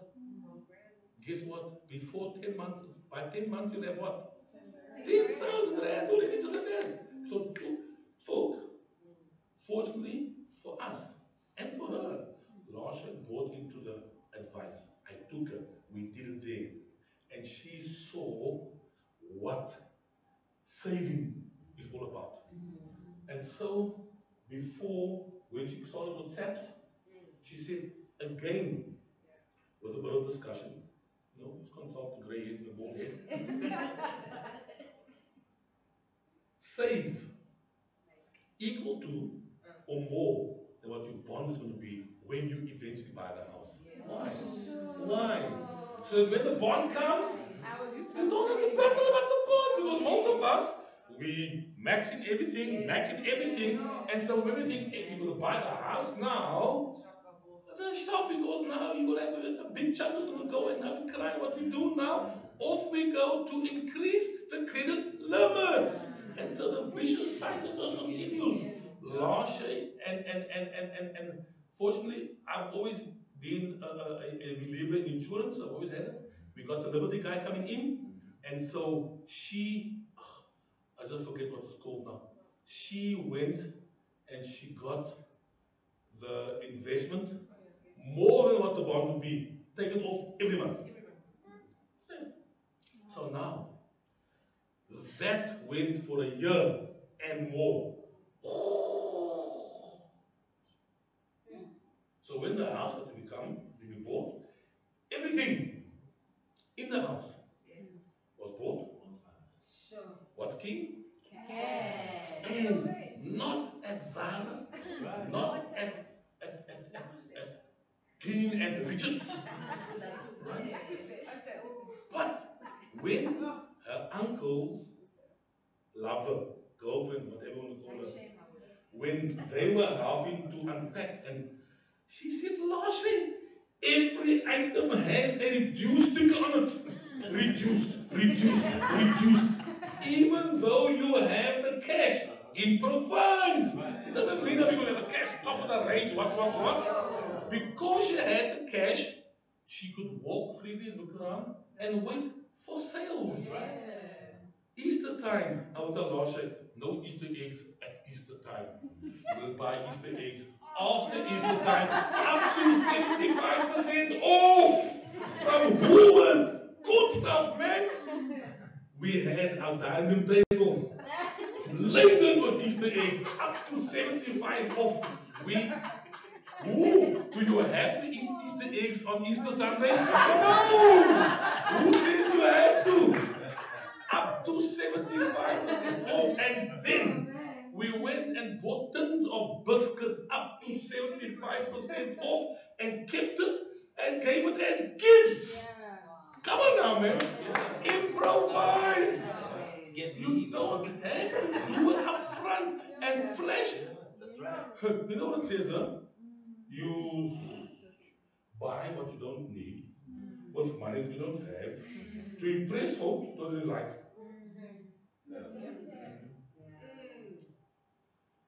the Santon Chronicle comes around. It's this thick. News, adverts, all the on special things.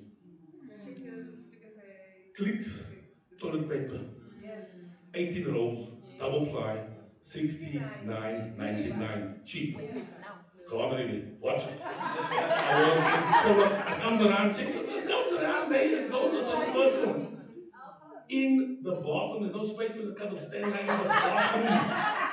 On the bottom, 18 rolls. On top of that, 18 rolls. On top of that, 18 rolls. It's open now. I live in the loft. Buy it when it's cheap. And you have the cash. You have the cash. Pay yourself first. Please. Keep your life under control. It'll make it to a bargain. It's not a bargain if you can't afford it. If you're going to pay on credit for a bargain, don't buy it. Bargains come around all the time. Save up and just don't buy it. If you decide you want it, allow a cooling off period. I call it reverse buyer's remorse. Buyer's remorse. You know what buyer's remorse is? After you sign on the dotted line, you get you know what? I shouldn't have bought this. I shouldn't have bought this. I shouldn't have, I don't think I'm right. That's why when you buy an insurance policy, you have a cooling off period. That says in that cooling off period, a week, you can consider if you don't want to, but that's buyer's remorse. I reverse it. Start a fits. Sentence City. Start a fits. Long before they were closing down, I walk in there. Lord, I need, I didn't need to go there. I only need to go there. Because start a fits, sale will not beat 20 Rand. Never, never, never, never. I went to Piccadilly's this afternoon. Piccadilly's was one in Fortsburg. Piccadilly's. No Piccadilly's there. The queue, now in the queue. Double queue to pay. I said, Lord. Browse around, but okay, I said, the queue's too long. I'm going to leave. I don't need started for sales even, but hey, started for sale. Kadushi suit. Kadushi, what do you call it? How do you pronounce it? Kadushi, man. That, hold on, man. That's something. If I do something, I put Howard, no one will buy it. Put Kadushi, and everybody wants to buy it. There's a Kadushi suit. I said, Lord, what are you suit? 50% off. I look at it, fill it on, it's mine. Buyer's remorse, buyer's remorse reversed. Took the suit, the corner of the shelf. Put it in there. The Lord, I'll come back next Friday. It's gonna go down. If it's still there, you want it. Next Friday, religiously, you know, when park the car where the park, short walk down the steps and right into Sutherland's. And that was by default, you see. I parked there. Lennon also told me that parking, I didn't know where it was. I just parked at one spot. I know I will walk. I hate this getting lost and so forth. They said don't park. So I went there, and okay, I found it, I parked there, and now I went down the stairs, and it's Sutherland's. Up to 50% sale. So I walked in, you see. So it wasn't my plan to go and buy the suit. Even though I said you don't need to buy a new suit. Reverse buyer's remorse. Guess what? The next Friday, thank you, Lord, it's mine. You have to put it on, just that you can pay for it. Now don't have, and I'm going to wear it tomorrow. That's it. Alright, that's it. Right? The reverse. Plan your spending. Plan your spending. Don't take your credit card with you to the mall. Leave it at home. If it's a sale, if you've got the money, or whatever it will be, you plan. Again, ideally, and I don't do it, I haven't done it yet. Have your credit card in credit. You get a little bit of interest, and you're using your money. They'll phone you, Mr. Purcell, we noticed that we like to offer you a higher credit. They will always whatever. No, it's fine. They phoned me the other day. I said, man, you want to give me my credit card? I'll get rid of the thing, man. You're going to offer me no, thank you. I'll get rid of it. If you're married, you know, to stay married, number 4. Like it was like the veto factor. You know, the veto factor. The veto factor. Can I tell a quick story? Yeah, Paul is mean. She's very mean. Paul? No, Oh, Paul, yeah, yeah. she's very I mean. said Paul, sorry. That's good. The grass at Helderberg College Boys Dorm men's residence in the backyard belongs to the dean. But the college in Spain for a while. They have it cut, then for example, they stopped cutting it. I want to find the Spanish gentleman who invented, his name is manual labor. I want to find him and shoot him. That guy, I don't like that guy, manual labor. So cutting grass is not my forte. I won't lie. I won't lie. You could see the dog in the grass. Poor dog was lost in the grass. The guy was like, Howard, when it's hunting season, the lions are roaming here already. Don't tell Lynn, I'll deny I told you the story. Checkers, hyperarmor, then got a card. So off she goes to Checkers, and she comes back with a Rolex Magnum, brand new electric Rolex. Lawnmower. So doesn't know what a Rolex is. I looked at that. Number 4 wasn't put into place, you see.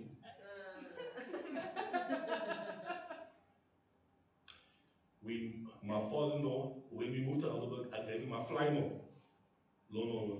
He cut up that cable, you know what I mean? You told me what you cut it. He cut the cable to shreds, man. So he came to our place and said, Tom, you need a cable? In the garage is a cable. Take it. If it works the Flymo, you're gonna have it. We moved to Johannesburg. 5 years later, that lawnmower came up. I could have advertised on Gumtree, which wasn't there at the time. 6-year-old, brand new lawnmower. The blade hasn't turned 83. We move into a complex, they cut the grass. President Church others says to me, Pastor, we must we think of buying a lawnmower for the church. Do you need a lawnmower? I've got one. We can have it. And guess what I did? I told you the story. I consulted and said, can we? And I said, Trevor, just so you can appreciate it, give me 300 rand for it. Give me 300. I made the price, 300 rand. Get the lead, but before you buy the lead, ask if you can put the lead into the lawnmower and check if it will turn. Because I haven't turned a day in his life. Yeah. Number 4, I didn't need to tell you that, but let's move. But I can tell you, I will deny vehemently that I told you. I said, please. Gentle tips, the more stuff you have, the more money you will spend, the more problems you will have. It costs to repair, insure, service, protect, accessorize, more airtime, data, new apps, and you keep it in a stable state. You know what? I had a couple at Bosma Church tell me the other day, they found bad times. And so, community service, they had a praise and testimony, and they came up first. They took up, they wasted, no, they took up most of the time. No, I know the mistake. They took up most of the time. But the one thing they said, I said, wow. They said, if anything we've learned, we can get by on so much less. We don't need all. I put a ban on kitchen equipment at our place. There's no more counter space for it to happen. Then I go break the ban, I go buy something. The most I have, click, be in control of what you spend. Be in control of what you spend. If you don't tell your money where to go, you'll be asking where it went. Control what you are spending. If you control your expenses, you're able to manage your life better. Control it, guys. Your spending is about the only thing under your control. No one else can control you, really. Assuming you get the monthly salary like I do as income. You can't control petrol price, you can't control escrow increase, you can't control it. The spending is the only thing you can control. So control it, man. Control it. And as I end resources. Click. Joyce Meyer, 100 ways to simplify your life. Live with purpose and fulfill your potential.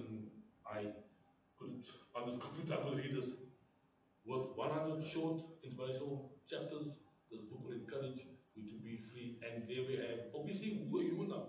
It's like an Opel car. And you can see, readers' warehouse, cheap. Yeah, readers' warehouse. So do you have a list Click. of these things? Yeah. Then, Errol's good friend he introduced me to, Dr. Roland Hill, a stewardship evangelist, phenomenal guy, the author of Theoeconomics, the word on money. The word on money. And I can't read it now. Anyway, I don't know what it says here. Money. Everybody's talking about money, but does God talk about money? Is there any word from God on the economy? Does God have anything to say about that which occupies so much of our lives? Right? And so, see economics, Errol's book, he loaned me, marked almost every page. Click. Folk, like I say, all of you are in some profession. and you have manuals, we have books you consult. And yet here we want to manage our finances and we don't have a book to consult. We don't have a book to consult. And there are tons of books. I took about a carry bag full of books to the office to take photos of the day. I said that was too many, so and there's so much more. Understanding the spirituality of true stewardship, God's love in action. Excellent book, excellent book. Gives you from the very beginning how stewardship kicks in as a click. This is a lady, South African lady, from debt to riches, steps to financial success. Pumelele Ndumo. Let me just see, she says something here. The sole aim is to make us fall in love with and keep our money. Fall in love with and keep our money after Jesus bought them. You know what I mean? That's a given. And they don't actually speak about that. They click. There's books, economics, God's wealth system, right? Unlocking the wealth potential of individuals and nations. Excellent, excellent book. Theo-economics, that's doing economics God's way. God's way. Click. Okay, put in one of the single books too. Rich Dad, Poor Dad.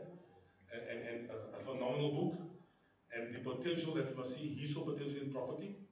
And he says that, he cuts across this, study hard, get a good job. He said, no. And it'll mention something to that effect. The thoughts came to my mind has gone out again now. They come and they go out, they just walking out as they want to store something. They call it dementia. Okay, here it is. What the rich teach the kids about money that the poor and middle class do not. Right? Just to understand an asset, to understand a depreciation asset and a liability. Phenomenal book. If you haven't read it, I've read it twice already. And I didn't make much application. But yeah, phenomenal book. Rich Dad Poor Dad. Click. I've said all that to say this.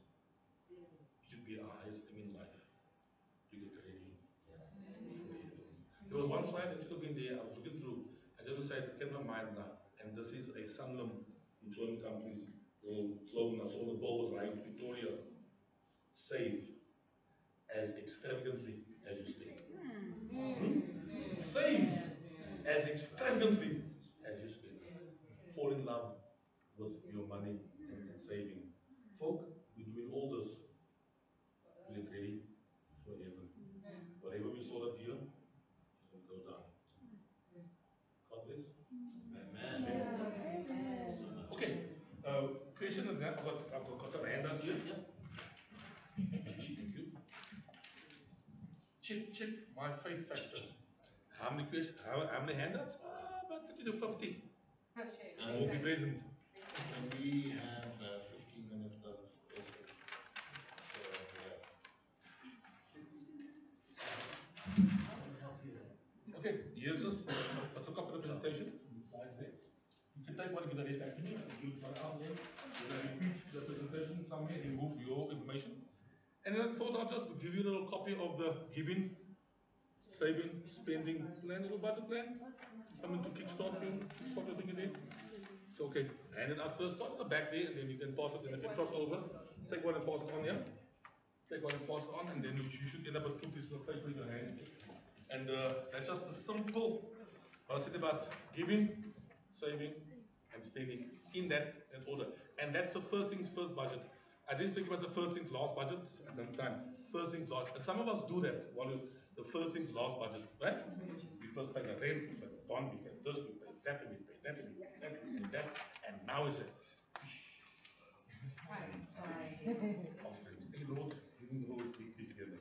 You understand. That's the last things. That's the first things last budget, and it doesn't work.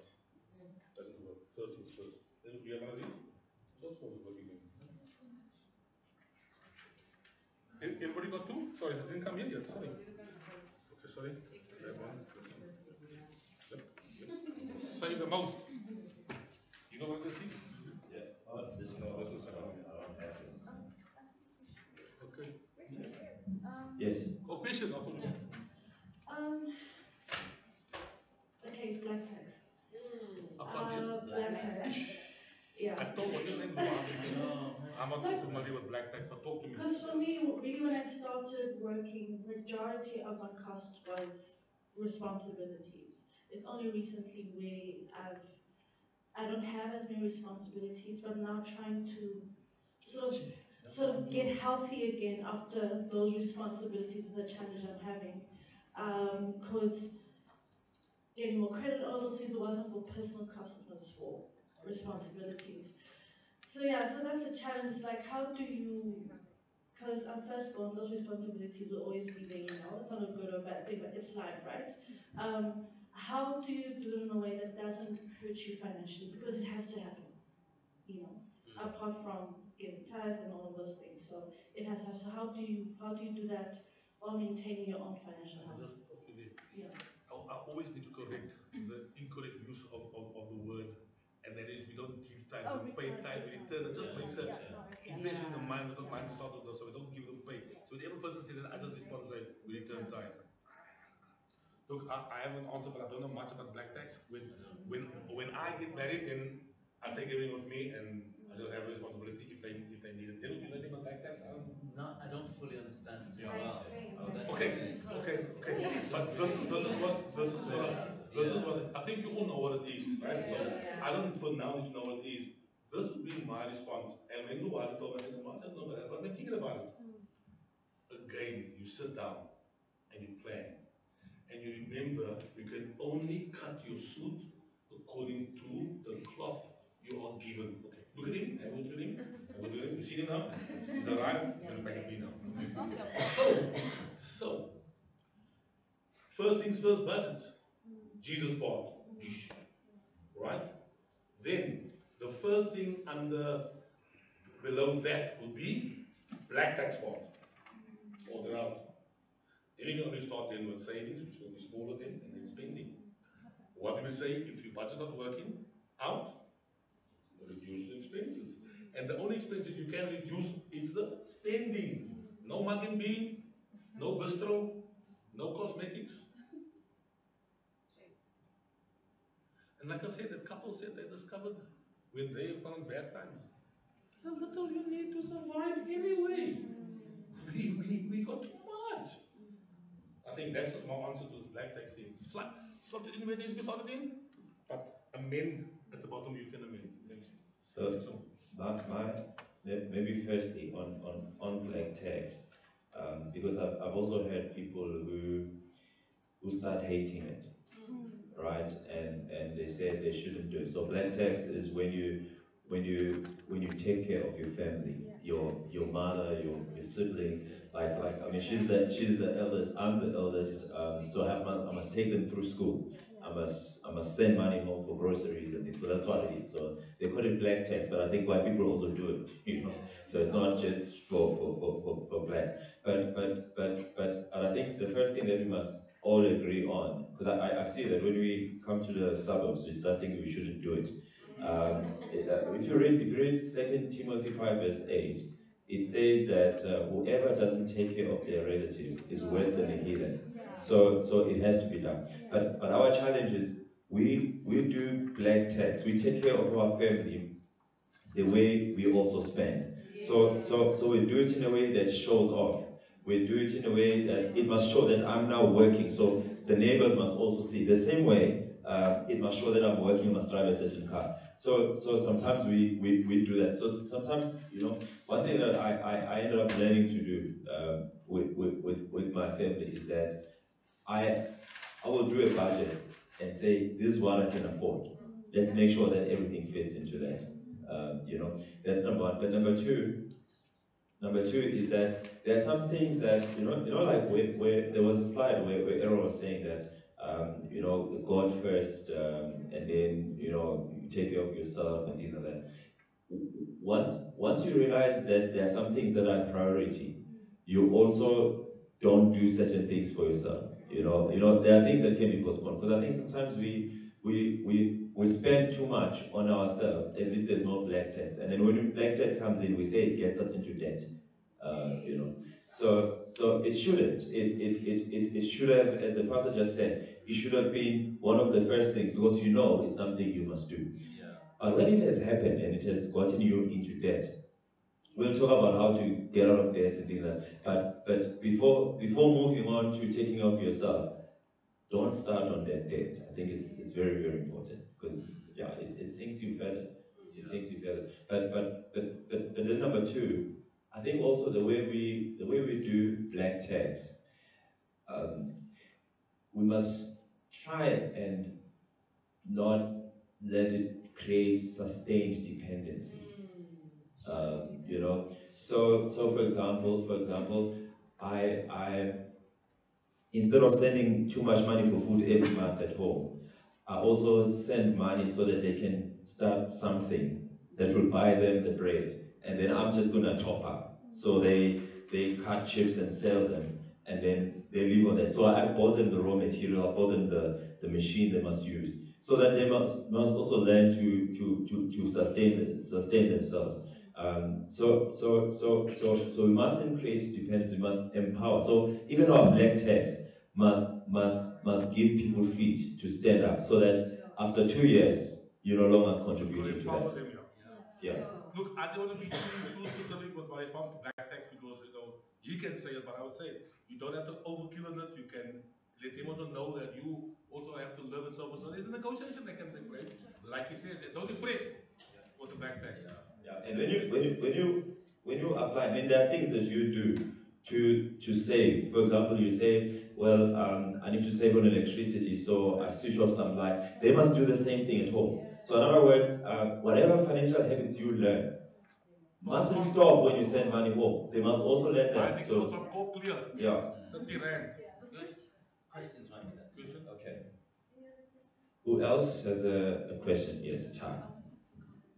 Okay, so I'm not really asking or commenting on the black tax thing, but I was brought up in a household. I shared this when I was attending Xolani's lessons some time ago, that my dad used to say, "Switch off the lights," all the time. Like, it would annoy me, and he would not explain why I had to switch off the lights.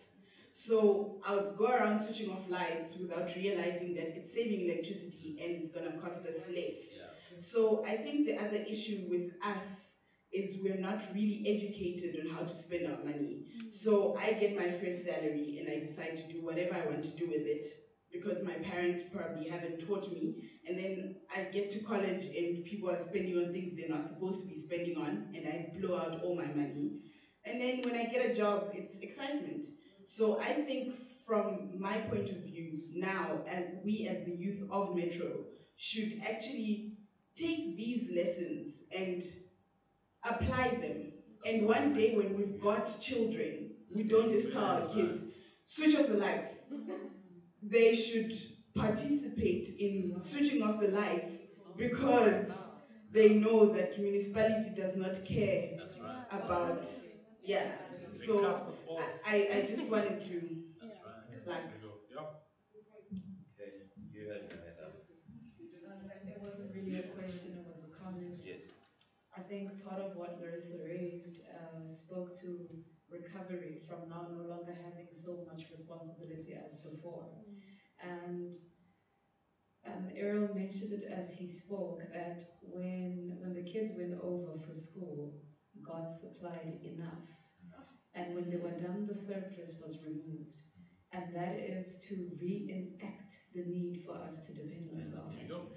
So I think for me, that was just quite a resounding lesson because it says, when you have more, live like what you had then, which was less. So the biggest mistake we can make is now to think that because we've got more, You let's spend do more. more. You're complaining that you used to need to spend more, and now you no longer need to spend more. So why are you needing to spend more? It's a vicious cycle, So isn't it? live in the less that you had because clearly you've been surviving with the less. Rather take the more that you now have and save. You know, I was sharing with Zoe last week. My mother has always said one of the biggest criminal things that we've always implemented amongst ourselves as human beings is that when it's payday, hey, we are spending, just swipe, and Can I? hey, and whatever. And my mom has always said, live the last the first week Like you live the of the last week, month like you lived the the last last week week, of the where month. everything was measured and calculated like to the garage is 20 liters of petrol. Do the same thing in the first week and you'll see how much magic it does. And I was telling her that my mom's been saying it for years, but I only got it like a year and a half ago, and it's been a tremendous change for me. So I think that the crisis is when we see more, we want to do more, which is not actually more valuable. So is there more value on the more that you want to do? So can we put value to the more?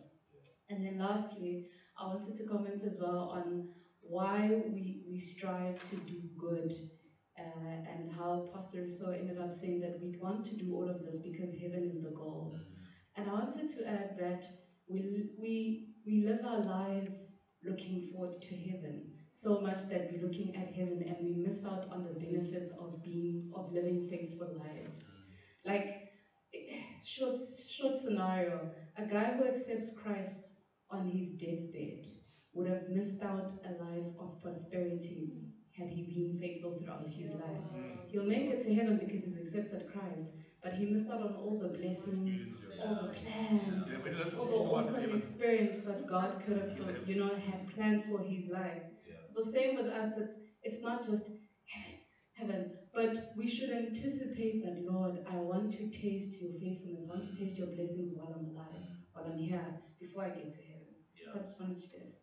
Why do you guys also become a present here? Beautiful. No. Any other? Okay, I had a comment, when two comments, right? When we talk about giving, um, and doing the Lord's work, I mean, Errol, you spoke about, imagine if 50% were faithful, you know, and and and I remembered a verse. Christ has died and is buried, and then the high priests are worried that he said he's going to rise, so let's go seal the tomb, and let's also put soldiers there, because if he rises, then we're in trouble, so let's put soldiers. And then day three, his reason is gone, right? And the soldiers go and report to the high priest, say, hey, the guy rose, like he said.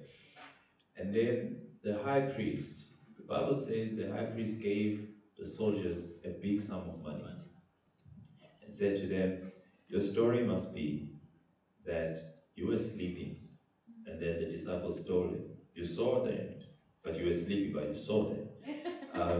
From other I words. agree with that. I agree with that and, also. and, and, and obviously there was a problem because if you are sleeping on the job, you're going to get into trouble with the governor. The verse says, the high priest says, you say you were sleeping, and we will take care of the governor. Governor, yeah. It says it there. Now, it ends by saying, till The today. Guptas were there, didn't they? Yeah, it says, till today, the story is believed, right? So that lie still runs today. Now, if we believe that we are here, the gospel, the truth, is the opposite of the lie. So in other words, we are here, whatever we do as a church, whether we solve problems of the world or whatever, we are here to counter the lie. But I want you to realize that the lie we are countering was financed. A large sum of money was put. So it was financed.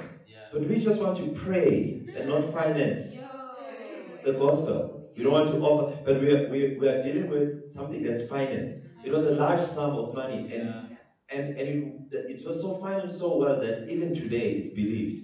But we don't want to finance this thing. So that's the first comment. And my last comment, I think it was where you said our purpose, is to, what do you say? Glorify God, right? And you had these priorities. I realized something, that we we have created a life of luxury. We aspire for a life of luxury. When you become an executive, you want to live in a certain neighborhood, so you must look like an executive. And it gets to a point where it has become difficult to put God first. You know, it has become difficult to respond to greater things that God would love us to do.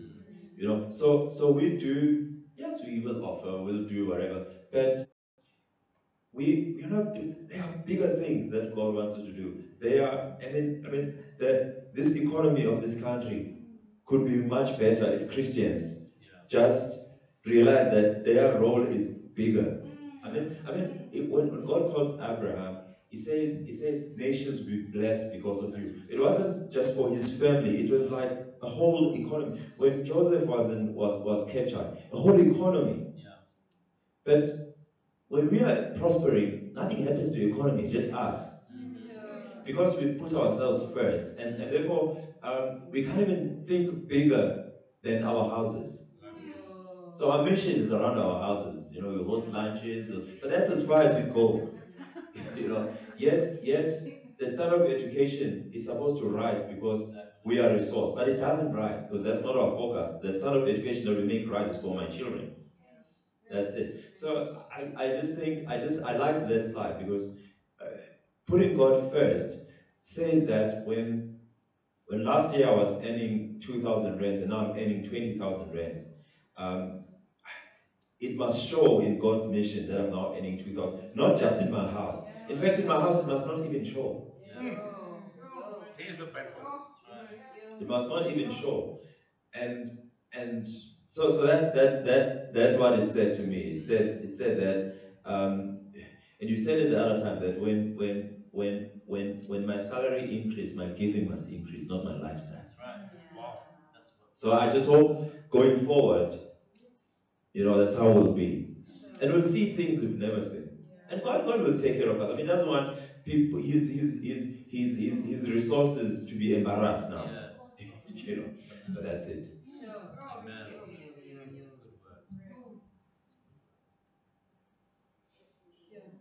There's a question there. Sister S. Sister S, yes, Brother X. Um, so my question, and I told Zoe when I accepted to assist Brother X, it's not that I'm well educated on financial things. I personally, I said yes because I need to do better. Um, and it was going to force me to do that. So I'm learning a lot, so thank you. Um, my thing, I've always had this thing that I'm not good with numbers. So I shy away from numbers. I'll give someone else to do that because my passion is people, speaking to people, listening to people, the soul. That doesn't require numbers specifically, right? But God challenged me and said, I am a God of excellence in all areas, not just one. So I wanted to then say, God, okay, I've been really running away from this thing. Please teach me. And then things got worse. And then I realized, like, I don't know who said it, but God puts you through the wilderness so he can change your mindset. And I always thought I understood money, like I was good, I'm okay. Like I'm not, Not too shabby. yeah. Not too shabby. But God has been showing me you're actually, you're off the Shabby. mark. Yeah. Hectically. So, and it forced me to yield and say, God, okay, please just take me through step by step. And he's been faithful, he's teaching me. So I'm not where he needs me to be, but I'm thankful that I've started the journey. So my question is, if I as a person don't get, for example, I see here, I'm saving towards medium, long term, um, endowment policy, unit trust, all those things. There's some that I paid from my salary. It's paid to, sorry? Yeah, it's deducted automatically. Top order. Yeah. Um, but I just say, okay, there's money that goes there. But I don't have a full picture of what does that mean? What does that mean in the long term for me? And I really would love to understand that better. Where can I go to understand that better? To understand, okay, what endowment policy should I invest in? Which type of blue chip company should I invest in? Yeah, where can someone go who wants to understand those? First of all,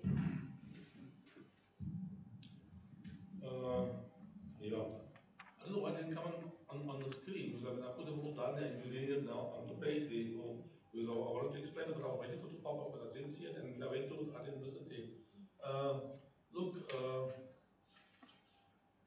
just let me think now. If you want to open up an account, where do you go to? The bank, right? If you need to have your body checked because you might think you broke something, you go to a doctor. You know, so for financial advice, you need to go to a financial advisor. And so you find him at the bank, you find him at many companies. I mentioned Liberty. There's Old Mutual, there's Sanlam. You know what I mean? And again, I always say, don't just listen to the one guy. Get a couple of them, compare apples with apples and so forth. Uh, and speak to folk. Always tell folk, in the church, there are folk in the church who you identify you can learn from. You know, you said, I think I like what, so you go to them, you know, and you hear this person, the chartered accountant or whatever, go and talk to them, hear from them what they're saying. Like I said, I was always sold on the need to do insurance. And so your short-term goals, you know, that's 0 to 5 years, that's short-term, you know. And there you got your 32-day call account, you got your bank account, you got unit trust, which is also a good thing to do. Unit trusts. Uh, Unit trust is not good when you have a specific goal in mind, because it depends on the markets, because you might have less what you put in, because the markets are down, but you don't have the money, you leave it there, it will come up again, you know. And so yeah, so you just need to go to a financial. And you go to Google. You can Google there, and then look. Anyone who you believe can help you, can help you. I fortunately can help Roche with all her insurance needs and so forth. And again, what I wanted to say when that slide didn't come up is that the last thing on your mind as just starting working is retirement. Huh? Guess what? Guess what? Guess what? Retirement. I can't believe it. I'm looking at retirement. I said, I can't believe it. And if you don't, compound interest is a killer when it works against you. And it works against you, credit. But when it's interest in the bank or individual company, then it's a blessing. Now, a retirement annuity. If you start and you have 5 years head start on me, and I start 5 years after you, I can't afford the premium that I must pay to make up for the 5 years that you have head start on me. So the sooner you start, the better. That's your long-term retirement annuities, right? And so you need to make provision for retirement, and you make provision for, and so you got to work it out. And yeah, your endowment policies are short-term, you know, they fix it at a time. Life cover you also need if you have dependents, and so you have life cover, and then you have and they have a myriad of different options. Investment builder is what comes to mind with Liberty. Investment builder. It's invested with Coronation and Alan Gray and all these long. And you see the Alan Gray advert. It says, you know, long term, long term, long term. So you need to just plan and financial advisement, but don't listen to the one guy. You know, get from different companies and listen to them. And there's some in the church you can speak to also that will help you. So maybe no, don't talk to me. I'm just so, but maybe to also assist you. That's why then we're gonna have a literacy thing, because we're gonna cover that in detail. Because you know, and the pastor is right. You know, you need to go to the experts. But what sometimes happens is that the experts are going to sell you what gives them great commission, not what fits you. So what we'll be learning together is not necessarily, we're not going to make you an expert, but we'll help you, you know, ask the right questions and be able to understand when someone is really ripping you off, or when so how to choose the right financial advisor. You know, what questions you must ask, right? But also, you know, as Pastor said, what is short term? Give you examples, but how you must go about it. But then you must still go to the advisors. But it will open your mind. I mean, Star can tell you we did something like that. And, you know, it just gives you that awareness, you know, and about being good at numbers. I mean, if you can spend your money, then you're good at it. Thank you. Is it XO? I think also just what I've learned from like researching like different types of investments to invest in. I think what I've learned is you need to also like have an understanding of what it is you want to achieve in your short term, medium term, and long term before you go in. So if it's unit trusts and you're trying to plan for retirement and retirement annuities, then you need to be looking at those certain retirement annuities which are going to give you a certain type of return. But then basically like understanding what you want and then doing the research based on what it is that you want to get out of whatever it is you're trying to invest in. I think that's very important. So before I forget, and to get to understand what you want is by talking to others, talking to them. That helps you. So because at the moment you don't know what you want, you just So talking to those guys will also get you to sort of understand what you want. And look, man, the unfortunate thing is that we had a guy that was our advisor. I liked him. I listened to him. It was okay. It was good. But then he left the company, and then the person who came in after him. Now that's always going to happen. Why do you do that? Why do you tell you that? So there's always that. You always going to hear, you should have taken that. You should have taken that. But there is the commission base. But today, it is so tightly regulated. On your policy document, right at the end, they will tell you there 2,300 is the commission figure for the thing. And again, you can go, and we're not happy with that. Now, the next guy comes, you see his commission now. The first guy says 2,000, he's coming 10,000. Immediately the flag goes up. Something's wrong here because he can't get 2 and you're getting 10. It says that last line there tells exactly what the advisor is going to be earning in commission, what your admin costs are, and so forth, and then they give you a cooling off period. You got a cooling off period, and whether you want it or not, even though you sign, you can revoke it within the 7 days, I think it is. So yeah, so it's become very, very the fairs, whatever.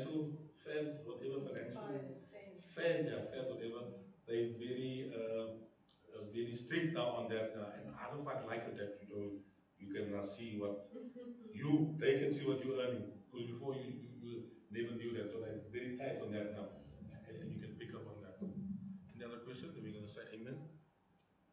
It is church tomorrow. Guess what? Church tomorrow. Guys, go out there and do it. You know what? It's not rocket science, man. You don't need to keep up with the Joneses. That's the main thing. You don't have to, man.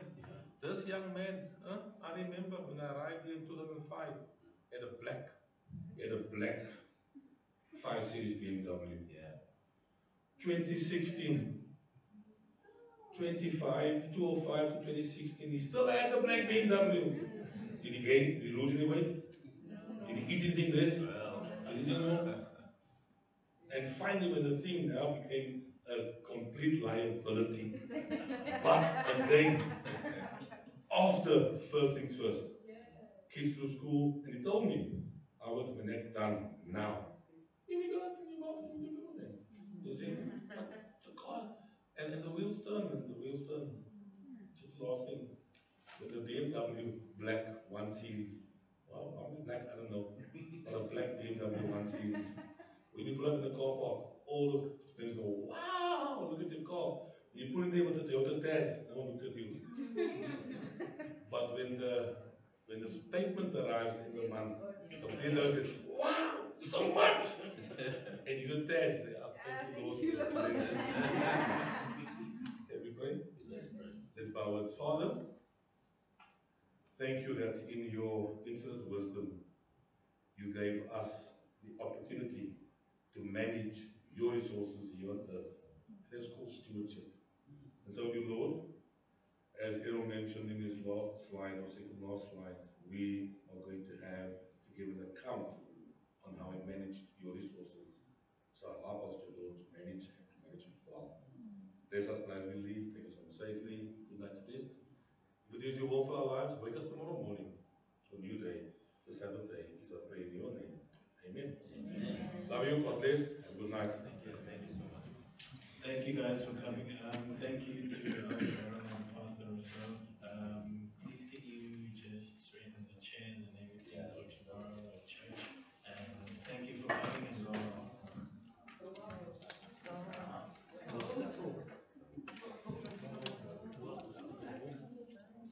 You guys, you have to put a hand up at least. You need a hand up.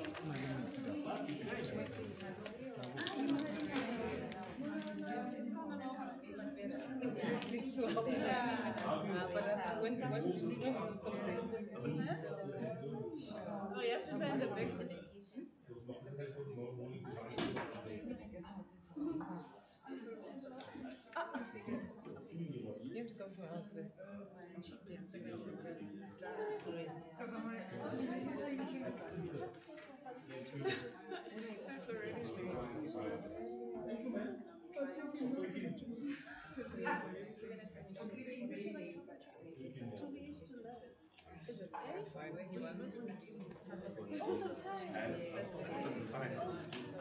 I was fall gone. Then 6 to 8. Wishful thinking.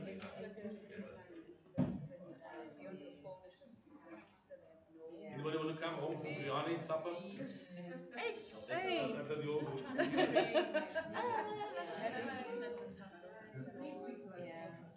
Thank you, Eugene. God bless. Blessings, man.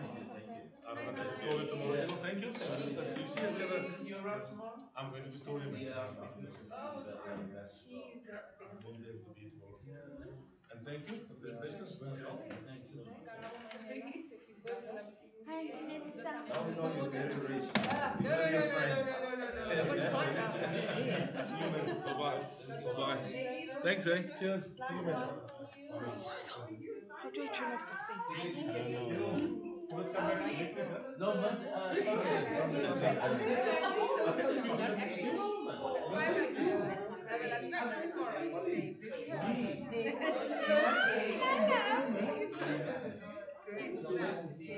See you guys.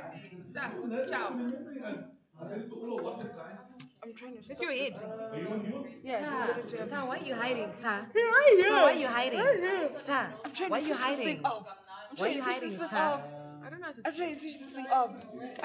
You can't Stand see. up, there. You can't OBS see. is currently active. Oh, it's active. No, I don't know. Oh, stop streaming.